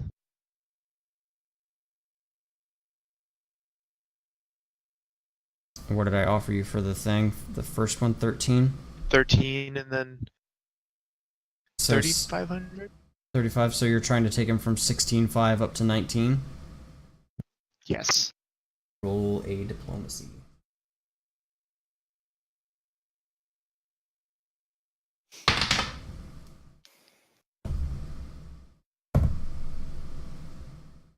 $14. Ouch. I'm gonna have to go with no. I Is it will. Human? I will meet you.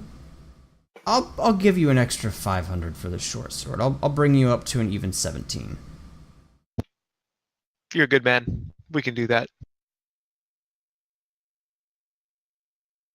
Just shake on it. All right. So yeah, same thing. He kind of goes back behind his counter, and you hear him kind of mumbling something under his breath. You can't really make out the words, and then you hear like a little click, and then comes back up with a bag of gold, starts counting it out on the counter for you, and counts out the money in platinum again. Actually, what was it? 17, so it was 170 platinum? Well, 17,000 gold. If it's 17,000 under gold, one, so 1,700. 1,700 platinum. Yeah, that's what I thought. So he instead gives you 170 electrum, which is the next step up from platinum, which surprises you because you very rarely see electrum.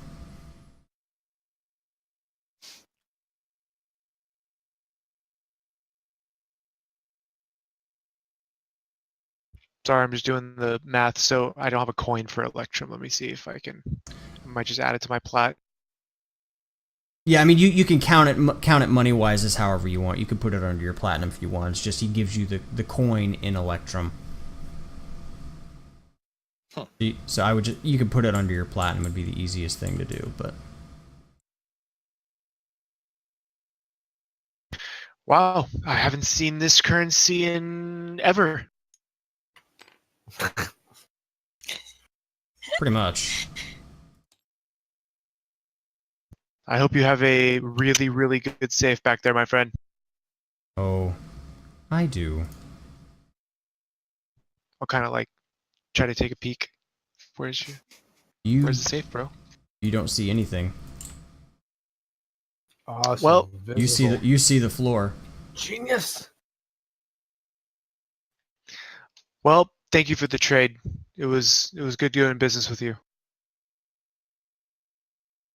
There you go. Now you have an electrum coin. Yeah. Well, find anything else interesting? Come on by. Always willing to take a look at something you might want. Now I got to see if I can offload these things somewhere. Oh, I had an idea how we could have got more money.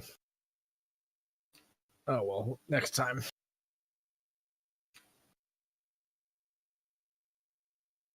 All right, let's take off. Any other stops we need to make? Other than the church. We do need to make our way to the church. Funny, because the Temple of Palor is in the same tower where your offices are. Damn it! And you guys have been wandering all over town. You've burned almost a day going all the way from one part of town to the next. Oh, no wonder she has a pissy attitude about Palor. They're in the Hold on, same building. Did I leave a pastry for our blacksmith friend? For the magic item guy? No, you did not. I don't believe I did. I'm gonna run back there. Give him pastry. What's that? Don't worry about it. I gotta leave. So make a perception check.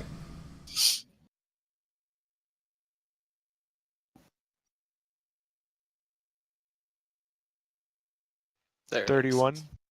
So you drop it off, you drop it on the counter. He's like, "What's that?" You turn around and start heading back out the door. You hear him behind you as you're going out the door.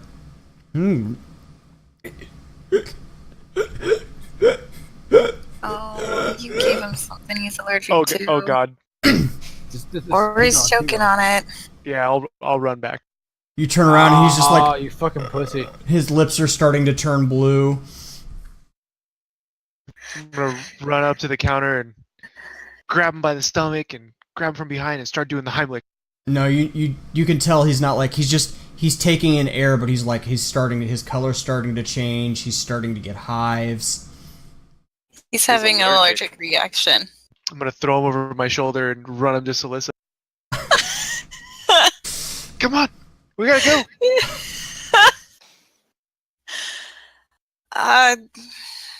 Oh jeez. And as I'm booking it, I'm like trying to pat him on the back. You'll be okay. So Kylar comes running up to Celissa, like you guys are already heading down the street, and you hear just the pounding of feet behind you, running up behind you, just coming up on you quick. Sounds you usually associate with being approached for combat. You spin around ready for whatever it is, and here comes Kylar, just feet pounding the pavement, dude over his shoulder. You look at the guy he's carrying, and his eyes are bloodshot. He's covered in hives, and his lips are blue, and it doesn't really look like he's breathing right now. Okay. I'm going to assume that a cure is not going to fix this one. A restoration? Restoration, maybe. You might be able to do a heal check depending on how high you get. Oh, You are a priestess and healer of Pelor. Someone's trying to assassinate me. That was a poison pastry. Hey, at least you're not allergic to anything. You were wolfing these things down for the past day and a half. Just half day. 24 on my heal check. Okay, so you do recognize it as an allergic reaction, and you have with you some herbs that you were collecting on your way back to restock your stores from being captive by the gnolls. You quickly managed to get out some of these herbs that you've been collecting, and you grab the water skin off Kylar's belt, pour a little bit onto these herbs, mash it all up, and shove it in the guy's mouth. And it takes a moment, but he finally starts to kind of he slowly starts to take in breath again. Kind of erratic at first, and then it smooths out. And he just plops down on the ground. Kyler lays him down on his back, and he just... Fucking... strawberries. Well, we have blueberry. You want one of those? And he rolls over and just... throws up the... No, don't give him a blueberry, because if it touched one of the strawberries, this is just going to continue. He just throws up the remnants of whatever was in his stomach, just retches it all out, and then just rolls back onto his back for a minute. I'm never drinking with you again. That's what you said after we were drinking. And he just stays laying there and just kind of like shoos you away from him. Not gonna just leave you laying here in the middle You want of to the ride street. home, buddy? I'm good. Thank you. And he looks up at Celissa. Thank you, priestess. I'll be okay now. It's okay. Let's It's get you back to your shop, buddy. Fantasy Uber that we can call. Right? Hey, we need an Uber. Go summon a horse. He just... We were only... Pay someone a couple silver to take him. We had carry him literally back. just left his shop, so it's He's- not he's- like we're no, that he's- far away. He's not that No. far, but no, he's like, it's okay. And he like twists his fingers some, mumbles something under his breath, points at the ground. And Reno, you recognize the magic that forms underneath him as a tensor's floating disc that just kind of forms underneath him and lifts him up off the ground. And he mumbles something else and just points All at Uber voice. points at his feet, and he just starts drifting slowly backwards, back towards his shop. There it is, magical Uber. It's a solid Uber choice. I mean, I get it. Well, that was fun. You realize how many times he's done that because he's a drunk, right? That's totally true. Yes. We gotta learn that spell. Tim? Tim, you gotta learn that spell, buddy. Think I have that one. We're gonna put that on that short sword so you just float around. But yeah, so you guys, after the ordeal with the shop owner, continue on your way to the temple, all the way back across. And Celissa, I don't know if you've looked at the map terribly much.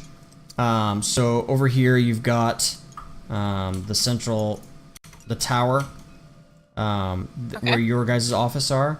But then this whole central area is the Temple of Pelor, with the colored No dome. wonder she was growly. Yeah, so as you enter back into the temple, like realizing you guys were kind of you were kind of in a hurry before being pulled in tow, and kind of went in through kind of a side entrance on the tower that's reserved for guards and people of the special investigators, things along those lines. And I'll bring the map up for you, Shedzer, so you can see that currently. Mostly been doing Theater of the Mind, but there's our map of our town. And so this is the tower that I was talking about where their offices are. And then this whole central area is one giant temple of Pelor.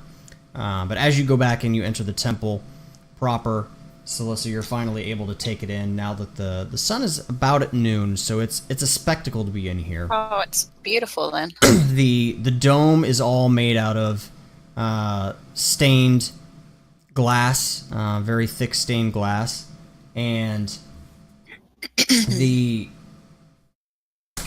sun is just pouring down into here, shedding light, multicolored facets of light all throughout the area. You recognize in the central area of the room are the teleportation circles that lead to the various cities, the larger towns around the continent. You're familiar with them, but as you were coming from one of the smaller towns to the main city, or to the city of Booked, there wasn't really a teleportation circle for you to use. But you're seeing it in all of its grandeur currently. And yeah, the light is just going everywhere. And there's clerics of Pelor roaming all over the place. And then there's offices off to the side where you can speak with the priests in private. The high priestess has, the ultimate high priestess of the order within the temple has her own private chambers for speaking with people and things along those lines. So I don't remember if I got a name from Halavar as to who he'd reported to before. He had kind of just told his liaison in the church, not the high priestess, but just one of the clerics that he deals with on a regular basis for any churchly duties he may have to undergo. But no, he didn't mention anybody specific.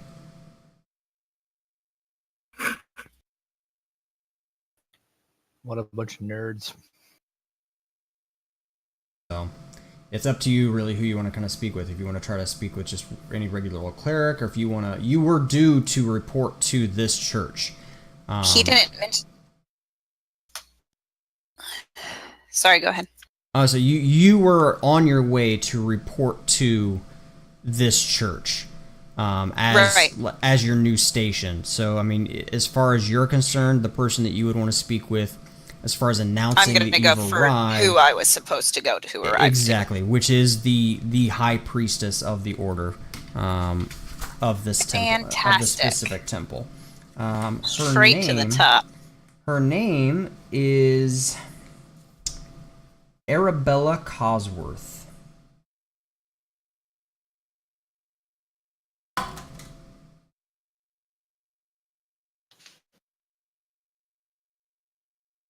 Well, let's go see her. Okay, so yeah, she's got her own main chamber. You guys start heading over towards it, and as you approach, there's a kind of a receptionist outside. She looks across the motley crew of you and lands back on you, recognizing your holy symbols and your armaments. And so, I mean, she kind of looks at you, sees that you're a priestess of Pelor, and it kind of nods at you and then gives a questioning look to everybody else. And just, how can I help you, priestess? I'm here to report to Arabella. Report to, and your name? High Priestess Celissa. Priestess Celissa, you have been missing some time. Overdue. Yes, quite. More than a week by my counting. The priestess will definitely want to see you. I'll see if she's available. One moment. Thank you. She gets up and goes over and knocks briefly on the door, listens for a moment, goes inside, shuts the door behind her. You kind of hear muffled through the door, I don't know who the others are. They came with her. I'll show her right in. She comes back out and You may go in and see her, but your friends must wait out here. Understandable.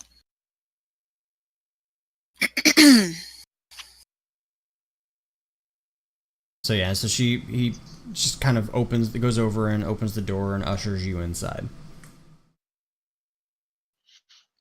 Well, this sucks. I'm gonna get you guys in. Just hold on. That's the problem with this church. Too many rules. So yeah, so she leads you in, and the high priestess is, as you enter in, she stands up from her chair to welcome you into the room formally. She's not one to sit when her subordinates come in to greet her, especially one that she's been expecting. So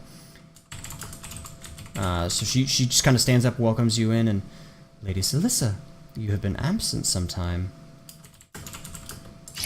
Not by my choice, High Priestess.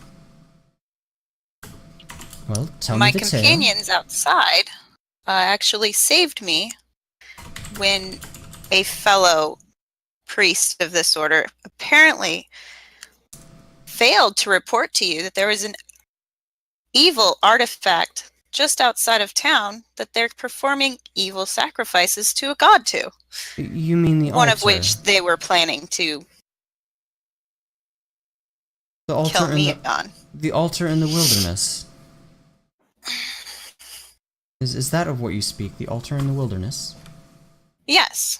Yes, that was reported to us by a paladin. His name is Halavar, I believe. Yes. He did bring it to our attention, and we've sent people out to investigate it. It was deemed so powerful that we must determine a proper course of action and have been researching the best way to get rid of it. Any normal attempts would surely lead only to more destruction of the area, and it must be dealt with properly. It is under guidance and research at the moment, I assure you. Why is it not being guarded and protected against further sacrifices to Palor's children? The people that we could spare for such a thing are currently occupied with the unrest of the undead in the northern lands. It's a more... While I understand your concern, the issues being dealt with up north are far more pressing, and the king has demanded assistance. So not even a single guard could be out there to try and thwart further sacrifices to a god that's being summoned. We did leave a single guard. It is supposed to be manned. The clerics have assured me someone was sent. Well, that is most disconcerting. Make a wisdom save. Wisdom? Yes.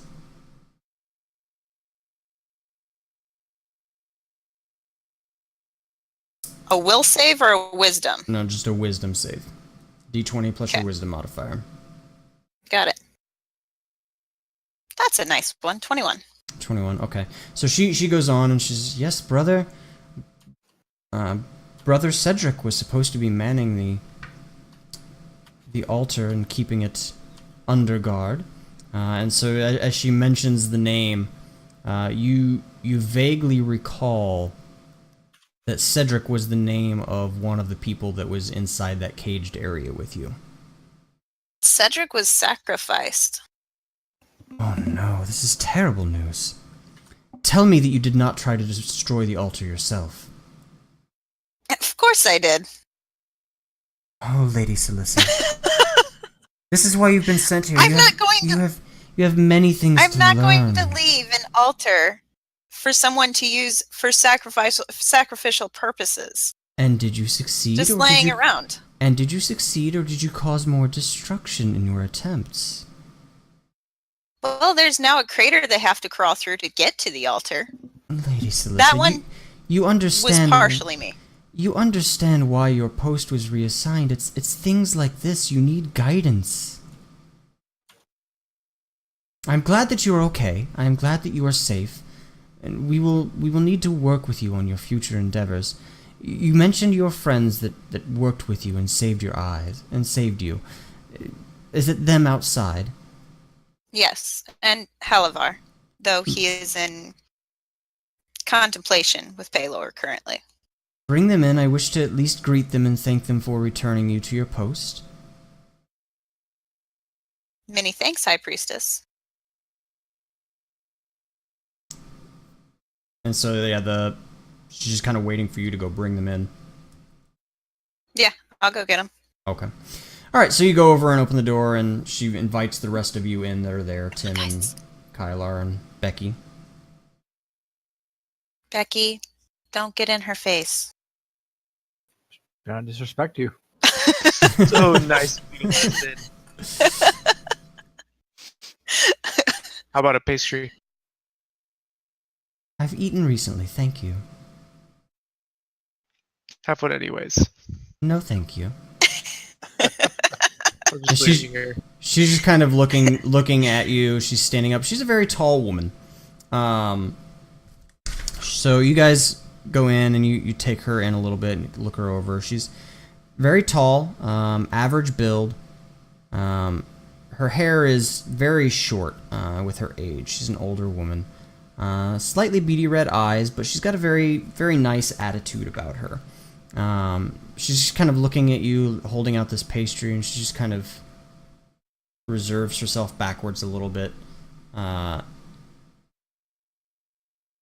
thank you. And she just looks over the group of you, and I owe you a debt. Thank you so much for your services in returning Lady Celissa. I feel I should ask what you were doing in the area to begin with. We were on a mission that we can't actually reveal to you. It's part of City Guard Watch. Understandable. But suffice to say that you are all intact. No healing is necessary of wounds or souls. Halor shines his light on all of you. I think our souls are good, but maybe you can tell me why this dagger from Gladsheen was never destroyed that we handed off to you guys. A dagger from a Gladsheen. The name Gladsheen does not sound familiar, but as for a dagger... Gerald, get in here, please. Gerald comes in from outside. Yes, High Priestess. These fine folk have told me of a dagger that was brought into our possession. They had requested it be destroyed as it had, what was the problem with the dagger? It seethed evil. And we brought it here thinking that you might be best to destroy it. Perplexing. But apparently it never happened. Gerald, look into this dagger issue for me, will you? Yes, my lady. And he goes back out of the room. She continues just talking to you guys in general, like, asking about your journey, Celissa, getting here, and the things that you had to endure in the cave while you were captive, waiting to potentially be sacrificed. A couple of moments later, Gerald comes back in through the door with a soft knock. The report, my lady. He hands it over to the High Priestess, kind of barely looking at any of you as he comes in. Hands her the report and then leaves without saying anything else. She flips over the pages, kind of looks at everything. Okay, yes, this dagger was quite evil in nature. I do emphasize was. It appears that it may not have been destroyed before you embarked on your journey, but it has since been disposed of. If you'd like to see for yourselves, and she holds out a report. Yeah, just like the altar. No, the altar, as I was explaining to Lady Celissa, it requires more finesse. It appears to be tied directly to an evil god of substantial power, and any attempts to destroy it without the proper means could either lend power to that deity or to the altar itself, or cause great destruction to the area around it, so further research is necessary before it can be properly dealt with. The dagger, on the other hand, well, pretty malicious in its nature. It took a little bit of doing, but it was properly destroyed. Fair enough. Are you sure you don't want this pastry? It's still kind of in my hand. Quite sure. Your friend there Fine. seems peckish. Maybe she would like it. She points over to Becky.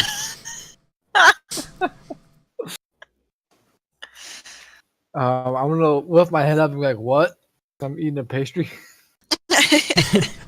So she then looks back to you, Celissa, and says, "Well, at least you're safe, and now you can join us here in the temple to serve your duties and learn your activities that you'll be undergoing throughout the weeks. Shall we show you to your quarters?" I suppose so, High Priestess. So you take her meaning to be, just in case you didn't catch it, Meta, you take her meaning to be that you'll be... I'm grounded. Yeah, I mean, well, yeah, she wants you to stay in the temple. Your purpose is to be here as a priestess. I can sleep in the temple, but that doesn't necessarily mean I'm going to stay. But yeah, so she calls Gerald back in. Gerald, have one of the lower priestesses show Lady Celissa to her quarters. I believe they are still prepared for her. We have been maintaining them in the event that she did show up. Is that correct? Yes, my lady. Her quarters are still ready. I'll show you right away, Lady Celissa. And he leaves the room, kind of expecting you to just follow him. Are there already assigned duties, High Priestess? At this very moment, no. Get accommodated and get your things where they will rest, and we will speak again tomorrow. You've been through an ordeal. A rest is in order. Many thanks. And then are you following Gerald? I'll leave the room. I Okay. assume my companions will be leaving the room. I won't leave without them, though. As long as they're dismissed as well. Yeah, I mean, yeah, she's not seeming to hold any expectations that any of you are staying. She's just still standing because you're all still standing. Well, I guess we'll be on our way. Many thanks again for saving Our Lady. Please let us know if But you of are ever in course. need of healing while you're in town. I'm sure we could assist you. Palor shine upon you. You got it. Thanks, babe. She just kind of looks at you askance a little bit. Odd one you are. Aren't we all? And then just shut the door. So yeah, they all, you guys all filter out of the room then, and Gerald just kind of like standing slightly impatiently, waiting for you to follow him, like kind of dancing back and forth, foot to foot, just kind of impatient. Did you want a pastry? A pastry? You're offering me a pastry? I would love one. Becky, do you mind giving the man a pastry? I'm gonna give one. I'm gonna whisper false god. Nah, actually, I'm not gonna do that. No, I'm not gonna do that. You're just handing him a pastry? Yeah, I'm gonna cast light on the pastry. So he takes it and then it lights up and he's...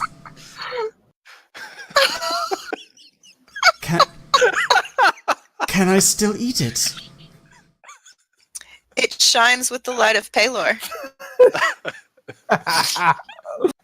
Okay. It And is blessed. And he starts just kind of slowly eating on it as he turns and starts walking, looking over his shoulder, expecting you to follow him.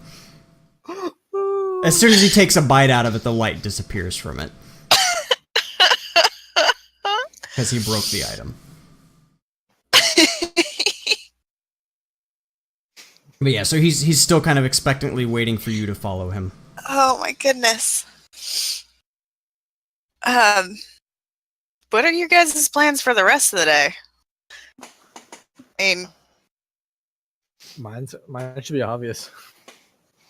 my boss Well, didn't really give Beck's gonna me. be- Beck's gonna be pooping for an hour. Man, that burns time. Well, Up to you do we guys. have any other leads? Did we have any other leads on the plot against the king in the city? In the Or is city, that kind of all quashed? that's pretty much all quashed at the moment. The only things you really have to go on are the notes you've yet to decipher. The notes that we got with the solar system mobile? From the Knoll, because you guys have collected a number of books and then the Knoll's personal notes as well, which haven't all been gone through as of yet. Okay, and we didn't give those to Brayden, did we? No. Okay. You didn't state that you did, so I imagined that you did not. I figured the only thing that you left with him was the solar device. Okay. Yeah, it would have been anything that had to do with the solar device. There wasn't really anything. Okay. Everything else seemed to pertain either to his personal notes about magic or to the rings themselves. Got it. So do we want to take a little R&R, or do we want to see if anyone can help us translate these notes? Were the notes? What were they written in? Null. They were written in Null. Yes. Gerald is just kind of slowly eating his pastry while you guys are having this conversation. Say, Gerald, do you know anyone who speaks Null? No. That's an odd thing to ask.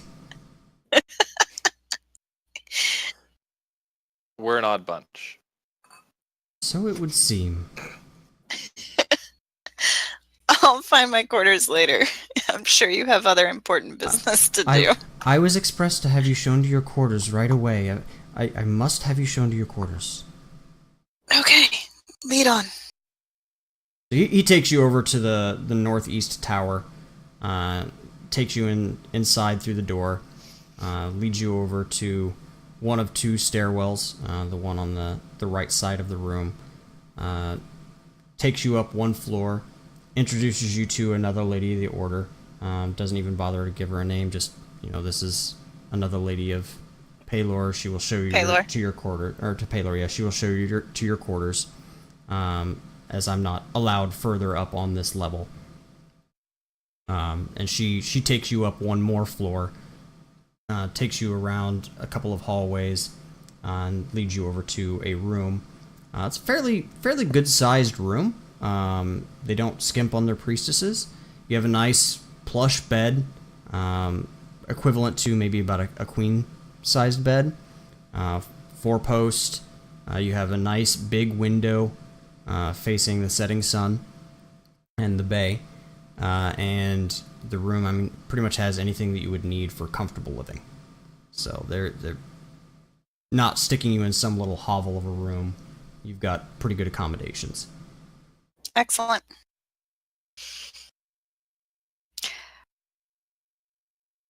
I'm going to invite them in to sit down and have our conversation in a closed room. They aren't allowed up to this level. Becky would be allowed to follow you up, but no males are allowed up past this first level. All right. Well, then I need a sitting room. You're addressing that to I'm addressing the other lady. Yeah. Okay. She says, well, any guests... A meeting room, a sitting room. Well, any meetings or guest visitations can be done in the rooms downstairs. We have a spot for that. I'll show you. She leads you back downstairs, takes you through to a different part of the tower, and shows you where you can bring people in. Okay. Are you guys comfortable talking here at least? Figuring out what the next plan is? Oh, goodness. Oh, sorry. I just set the table on a cat. Oh. I don't think cats are stable. She gave me a very angry look. I don't think cats are very stable platforms. No, she's not. Cat appearance. She's resisting. She's my princess. Cat's like, no, I don't want to be on TV. God, this one is like running around as a total spaz.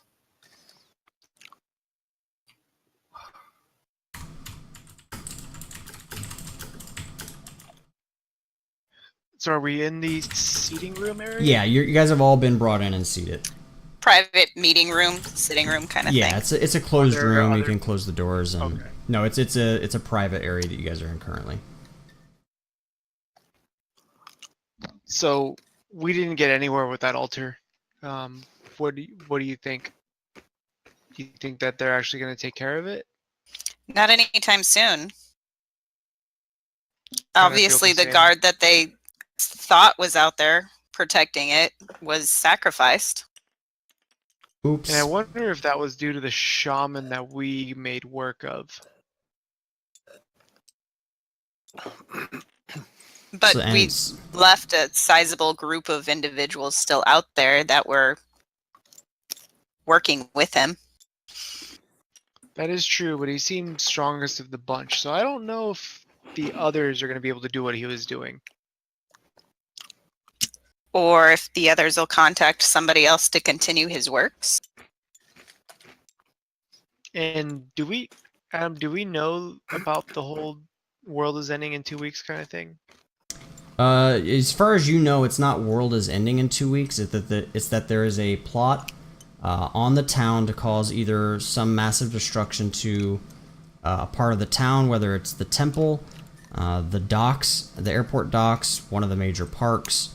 You're not sure exactly where it's supposed to take place. You only know that it is scheduled to occur either on or immediately around Paylor's Shining, and that the king himself is a potential target. I wonder if that altar has anything to do with the Shining. Or if we have any info on that. And how did you guys find out about that? How did we find out about that? Was that part of That was our introduction to seeking Gladsham. And Angel, for some reason your camera died out again. It's just because I was closing a window. I'll be right back. Oh, okay. No worries. Just wanted to make sure you knew. I was doing a lot of moving around. I didn't figure you guys wanted bouncy camera. Gotcha, no worries. Okay. So yeah, I mean it's you guys know that the attack is just kind of forthcoming, and that at this point it's maybe 2 weeks away. Because that's when the Shining In is almost like a 2 weeks and a day-ish. I feel And like we we haven't didn't get really. we didn't get much information about that while we're out and about. Well, and we're not getting any support from HQ. Anyone here? Yeah, from Myrtle. I might be able to get some answers, but only I'd have to go by myself. You don't want Myrtle punching Becky again? The funny thing is, No, I is- wouldn't even. Yeah. the funny thing is Myrtle is what Kylar calls her. Her real name is Margle. And you wonder why she doesn't like them. Oh, Myrtle. It's moaning Myrtle. That's all she does all day. All about everything. Yeah, I mean it's But kind of it's basically it's been put completely on you guys, because she still doesn't think that there's an actual plot against the town, just that you managed to stumble upon a serial killer that was maybe going to try to kill more people, as far as you can tell. There's only one place I can think of to go try and get answers, but like I The said, island? I'd have to go alone. We could do the island. I was thinking of visiting some old friends. And then again, there are all of the notes that you collected from the knoll, which you've yet to go through. The shaman, right? The I shaman, yeah. think. Actually, hold on one second. I think I remember I prepped a new spell for specifically that. Comprehend languages. There you Boom. go. I got you guys. Right. I forgot last time we ended game. I was like, okay, prep that one for our trip. All right. So what are you? So yeah, we can actually do that. All right. So what are you looking at first? You've got an abundance of notes. I stated previously that there weren't notes about the solar device, but there is one page, just a brief description. But it just talks about how the device, he was able to power it up momentarily to see the planet spin, but he doesn't really have any notes other than that on it. Like, he was still working on it. The notes just kind of trail off in an absent-minded thought as he was trying to think of something else at the time, same time that he was working on it. Then he goes on. He has other notes about the rings specifically, wherein he's drawn these pictures of them, and he has made notes about the individual rings. You do know that the box that you had slots for 6 rings. At least for the rest of you that are looking at these notes while she's kind of explaining things. But there are only 5 rings that are detailed here. The first ring is detailed as being made of stark white bone. The second ring is being made of stark white bone and the darkest obsidian. A third ring made solely of obsidian. A ring made of the finest silver. And a ring made of electrum. In his notes, he indicates that all of these rings, independently of each other, have their own magical functions that allow them to be of some use when not together. But then he goes on to detail additional information regarding the rings, indicating that if 4 or more of the rings are within a certain distance of each other while being worn, so as to keep them active, that if they're within a certain distance of each other and worn for a certain period of time, then they will trigger a large-scale explosion, and that they could potentially do more than just an explosive damage, that there might be some sort of repercussion on the souls that they touch during that explosion as well. It also goes on to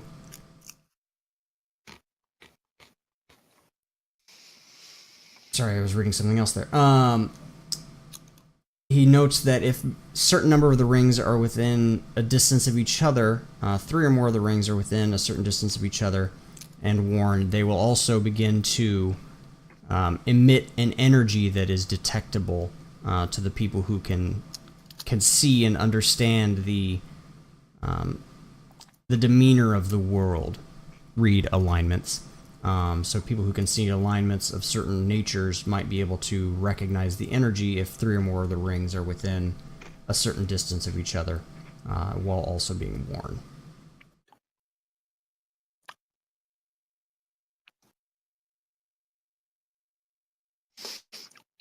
So when it says within a certain distance, is it indicating What worn the by the distance same is? person, or any kind of?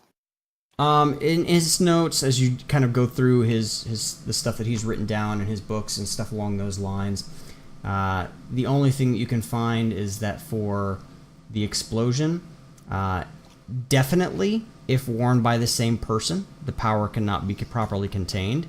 You see notes that he was barely able to maintain his own life when he tried to control the power of all 5 rings himself. He barely managed to save himself, hence the damage you saw on his hand, and the rest of his fur being singed. He very nearly evaded that. So the furthest distance that he was able to determine was out to at least 80 feet. The effect would still probably work. And then as far as the rings being worn and emanating their signature, he indicated that was at least 100 feet before they began to resonate with their energy.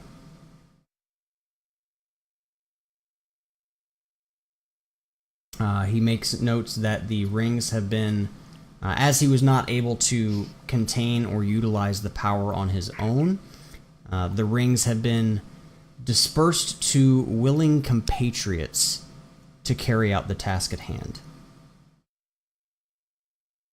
And he Paylor has will no rue a day. information on. Paylor will rue this day. Oh.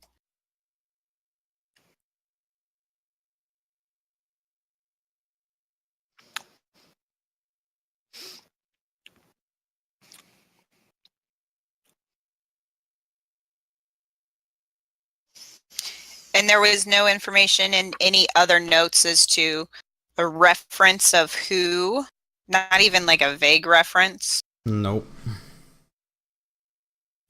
Family name, people crest. people with grudges against Paylor. Oh, that could be any number of people. People with very, very specific reason to hate Paylor and the king. The only person I can think of is Myrtle. I was going to Yeah, say, I'll say. I hate Paylor.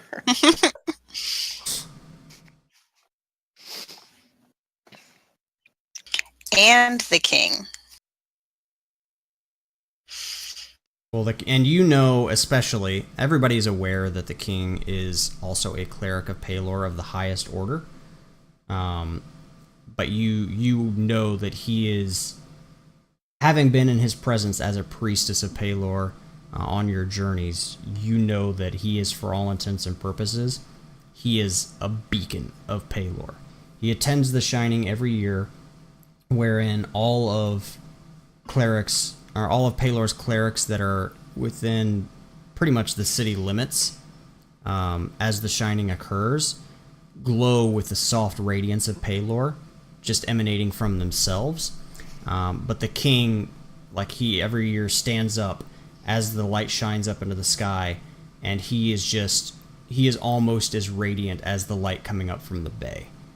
He just is almost blinding to look upon. So they consider him to be basically a child or a conduit of Paylor. So you imagine that if they could hurt the king, it would be as if they were hurting Paylor directly. We still have no information on who may be going after the king. None specific, no. Just that the rings have been disseminated, and that's really all the information that you have at this time. That the rings have been dispersed, and their energies will be combined.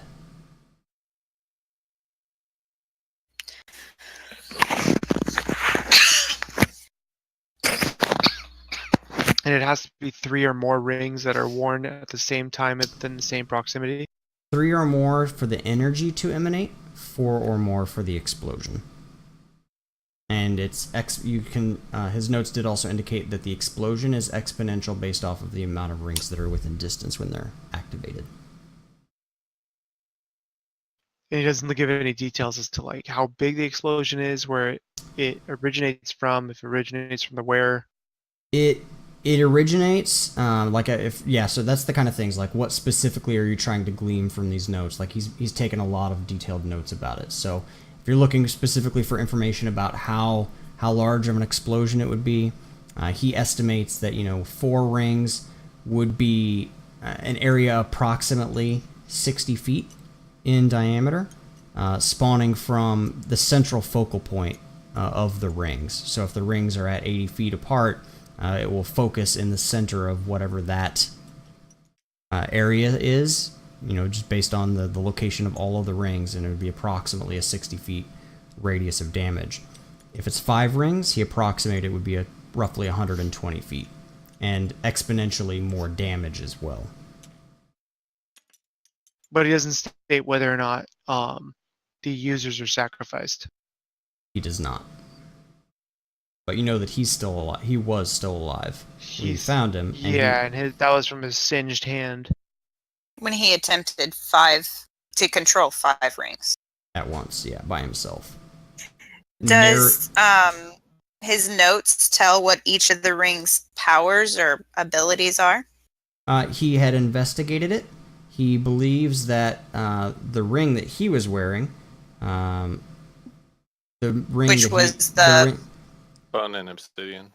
Yeah, well, yeah, he had indicated that one ring was kept for himself, as he was trying to find a way to get himself into play to partake in this event. And his ring is a ring of blinking. So it basically grants a mischance for damage and attacks, things along those lines. He believes that the ring of bone will guide a modicum of protection to its wearer. Meta-wise, a AC bonus. The obsidian ring, he notes, will allow one to become temporarily invisible. The silver ring, he believes, though he may be incorrect, would prevent damage from falling from great heights or slow one's descent. And then the electrum ring, from his tests, he was able to put spells inside of it and recall them later. And he didn't record as to who else, by any chance, had the other rings. No, he mentioned there's notes in there not about specifically any names or crests or anything along those lines. He does have some information in there regarding kind of what their grievances with Palor are and why he sought these specific people out. He notes that one of the individuals, he basically has notes on a lot of people from the town.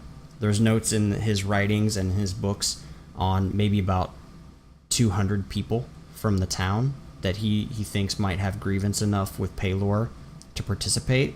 But again, it's kind of coded in a way so that he's not listing any names, just separated by sections, like this person, just a blurb, has such and such grievance with Palor, has such and such grievance with Palor, has such and such grievance with the king. And then there are just kind of bullets next to 4 of the names and you imagine that those are who the rings went to. The first bullet indicates that the person had lost their wife, who was a priestess of Palor, during the birth of their second child, who also died. And he's just furious, and he doesn't know why Palor would allow one of his own servants to die in that way. The second person that's bulleted, it indicates that they were always a devout follower of Palor, but that his only daughter became ill with a wasting disease, and that the person had prayed to Palor every night to save his daughter, and that Palor's clerics had not been able to assist either. And when no improvement came after months, he prayed to another god, and suddenly his daughter began to improve. However, the sickness had taken too much hold on her, and she was unable to fully recover. So he's angry with Palor because if Palor had intervened sooner than this other god, his daughter would probably still be alive. The fourth person is noted. Does it? I'm sorry. Hold on. Does it note which god it was? Pharasma.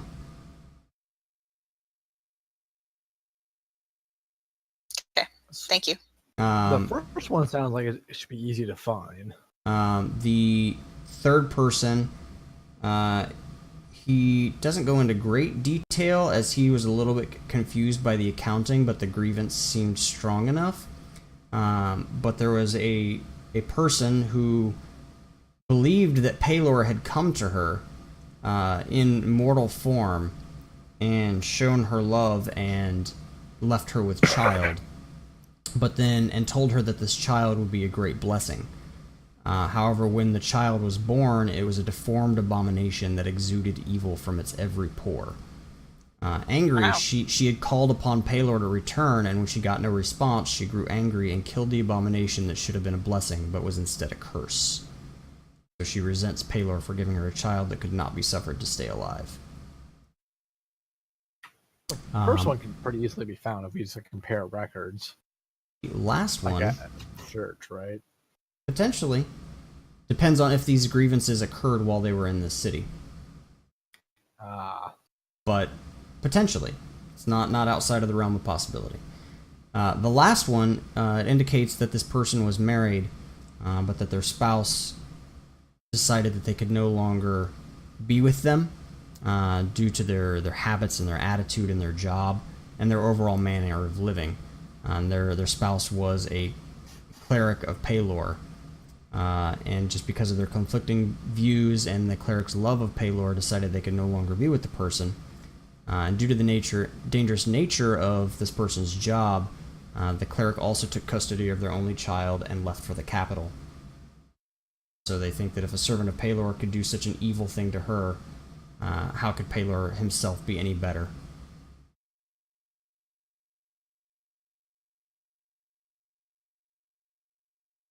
For all of the notes that he So we has kind on of the have people. we kind of have an idea on who we might need to be looking for. Yeah, he very specifically avoids listing any names, but he has just various details about all these people that might have grievances that might be of use to him. But those details would be helpful at finding the people. So Potentially. Depends on how you use that information in the 2 weeks you've got left before the town goes boom. Well, I know one way we can find them. I'll just pull out my obsidian and bone ring and put it on the table. Bum bum Stop. bum. Fuck! So you're the fourth one? Dun, dun, Second dun. one. No. no, he's Wait. Oh, the- You had a wife and daughter that died? Yeah, second Wait. one. No, that's the I one. just don't like Taylor that much. No, you guys remember from the notes that he had, the bone and obsidian was the one that the Knoll had kept for himself. it kept. I cut this off of him after we'd stabbed him to death. Repeatedly. Threw it in my pocket and didn't know what to think about it up until these notes. So I kind of like my face and I don't want to explode. So we can probably use this to our advantage within the city. But dibs. And I'll just grab it, put it back in my pocket. I mean, a ring of blinking could be useful. The ring of blinking could be useful. However, can you? The issue is that do we know that it's a ring of blinking? Yeah. I mean, in the notes, From his yeah. notes. Yeah, from his notes, because it's Okay. the one that he kept from himself, so it's the one he has the most notes on, and he's certain of what it does. Yeah, So the even if it is a silver ring of one is the blinking, one he's not sure on. the only thing that we would have to worry about is if we were to put this on, the town might go boom. Yeah. Don't. But it's our best shot at finding the other wearers as well. Because Because it'll emanate an It'll energy. emanate energy Only within if- 80 feet of What? every. Only if 3 or more of them are active in this within 100 feet. So what we have to do is find at least one ring wearer, because there's 5 rings, right? There's 5 rings. There's 5 And we rings, have 4 one. at large. We have 1. So we need to find 1 more and procure it. And that way, no matter what, if we wear the rings, town won't go boom. And we can use that to track down the other rings that we need. The town could go boom if the other Two of them are together. 2 of them are wearing them and we decide to put them on ourselves. But if 4 people are wearing them, or if 4 people have them, and we take one from one person, then there's only 3 left. And you need 4 to activate. Right. Which means Right, the so we both, need to find- so we both need to find people 2. in our party could not wear them at the same time. Correct. He But we're is- just trying to prevent the town from exploding. He was non-specific about how long they have to be within distance of each other before they explode. But they also I was have about to be to ask warned. that question. But they do- And but he they do have to specifically be said that warned. they have to be warned. So we Does need it to give a find time at how long it takes Well- before they start to emanate energy? Well, make an intelligence roll, Celissa, or would there be a better thing for that? Hold on. Since you're the one that took comprehend languages and you're the one reading through all of these notes, make a linguistics check. Okay. If you don't have I don't linguistics, know if just I base even it off have the that roll. That's based off of intelligence. So yeah, so just a straight intelligence roll if you don't have anything in linguistics.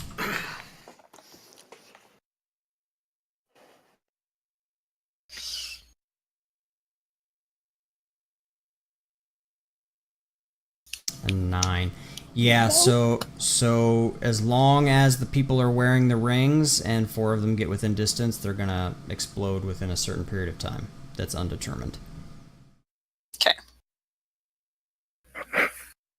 I still think our best bet is to find a couple of them and then find the other 2 as quickly as possible. But as long as we find one, we're safe. That should avert the catastrophe. We should go back to the Palor, because I think the first one would be pretty easy if it was a priestess that died, right? Well, all of them are connected to Palor. One is No, but I'm saying, wasn't the first priestess died. one? Yeah. So there should be a priestess on record that died of a miscarriage. Like, I mean, how many? We can narrow that down. One of them was believed themselves to be blessed by Palor to conceive a child. That's That probably also a is- big story. Huge, newsworthy. Yeah. And then the last one is a cleric of Palor, again on file, who left his spouse with a child in custody for the capital. We know destination. So we know the spouse is still here. We just have to, well, X is still here. We just have to make that connection as to who left for the capital with after a divorce, which is, I would assume, not very common. So it sounds like we have a couple of leads as to where we might be able to find these other rings. And 2 weeks to track those leads down. I think Gerald can help us find some files. He seemed to find that file on the dagger fairly quickly. Well, that was something that they were internal records from the church itself. So he was pretty certain. It's also where- recent records. Yeah. Yeah. So there is that. I'm still complimenting his Yeah. his talents. Timeliness. So, but that does put us I at mean- midnight 08. So, I mean, you guys can continue guys- to discuss it if you'd like, but You guys did win him over with a pastry blessed by Palor. That is true. The light pastry. that's right. I think My magic is not we have a gonna good kill, idea so of- there's irony in there. I think we have a good idea of where to start for the next go. Session. We could even start where we are since we're still in the tower. Yeah. Just slip this ring on and see what happens. Do it. Dangerous. Could blow And up the tower. campaign's done. Yeah, right? That was so much fun. Well, it'd be Next at one, the explosion would be smoking at the remains. center point. You're probably not the center point. That is true. I didn't think about that. Maybe that's why there's another group of people who want the rings. There you go. Alright, so we're going to call that our session for the night. How do you guys feel about how tonight went? Were you happy to get back into maybe some more RP stuff and a little bit away from the combat was fun. stuff? Yeah, the RP stuff is always fun. I know a little bit of it was just kind of running around and being silly, but still can be fun. As long as everybody had a good time, then our night was successful. So Well, the that's guy gave us like 200 platinum. I couldn't let him die. true. You guys did get a substantial amount of money. So now, like, if you guys didn't find any weapons that you specifically wanted, combined with the money that you took out of the caves, you should be at least able to purchase some of the stuff that you wanted.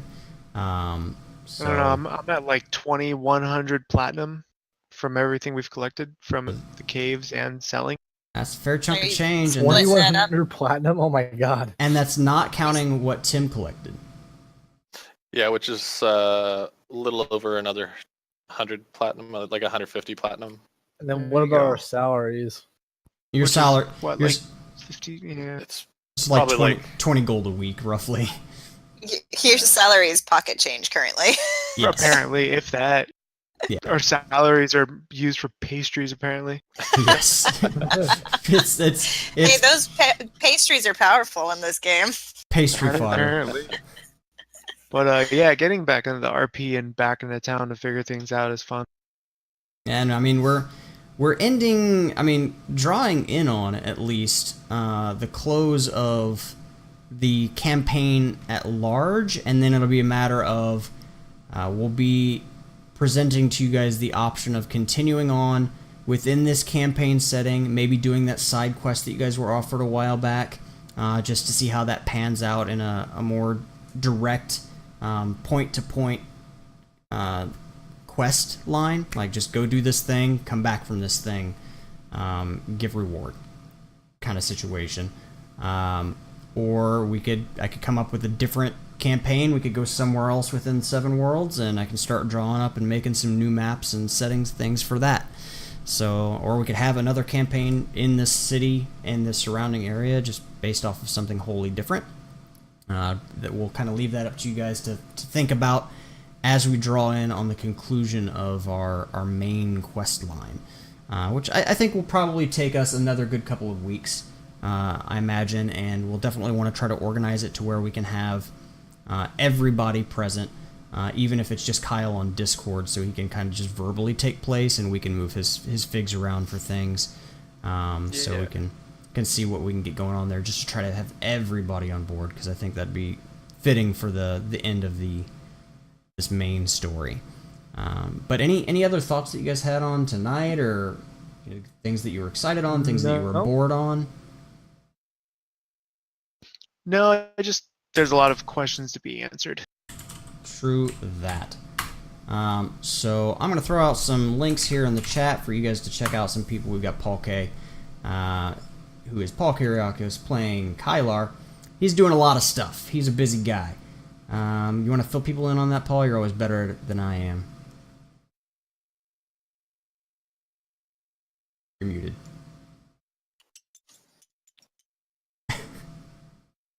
Still can't hear you.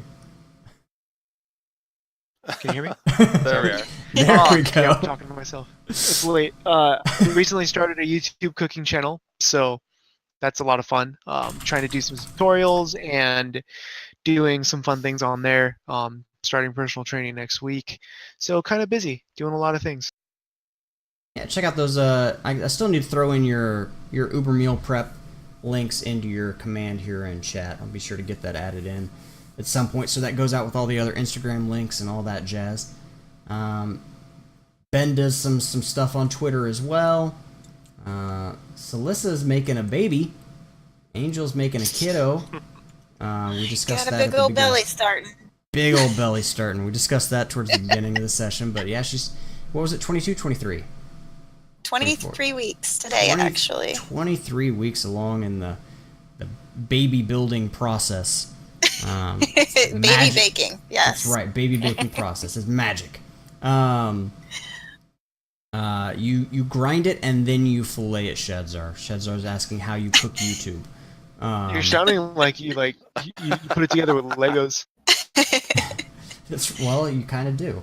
But so yeah, sorry, got distracted by a text message. Tim does a lot of programming stuff. I've gotten into the habit of calling you by your characters' names. Reno does a lot of programming stuff and plays some pool. Is your pool still doing that? Are you guys still in season? Yeah. How's that been going? We're in the fall session now. I joined a second team Wednesday nights. This last Wednesday I did pretty good. When I started, so when you start, you're at a level, and they kind of have a rating system to try to make it equal. And originally I went down, but now I'm up pretty good. So you've leveled up. I'm pretty proud of myself there. So it's Dungeons and Dragons with sticks and balls. Yep, you got it. Might as well be in a bedroom. Ben, I mentioned your Twitter stuff. Anything else that you're doing exciting that you want to mention? No. No. No. My cat's gotta. I gotta take my cat to get her teeth cleaned. About as exciting as it gets. Well, yeah. I mean, that's pretty fucking tense stuff there, dude. So It's expensive. yeah, it is expensive. Pets are expensive, man. All right. Well, we are gonna head on over to my friend Super Hobbit. He is currently streaming. I don't have any of my streams online playing Dungeons and Dragons right now. He is instead currently playing Tales of Fantasia. So we're going to pop on over there, say hello real fast, show the man some love. He does push-ups on like his stream, and he earns those push-ups by the number of people that either host him or follow him or give him bits and stuff like that. So the more of us that stick around when we go over to his channel, the more push-ups the man will have to do. So head on over there, show him some love. Here is the link for his channel. Drop on by, just throw in that raid message, Ironwood Tavern raid, courtesy of Montrevant. Let him know where you're coming from. We will see you guys next time. Everybody say good night. Good night. See you next week. Night, guys. See ya. Awesome. Later, guys. Thanks for stopping by, and we'll catch you around. We'll see you around.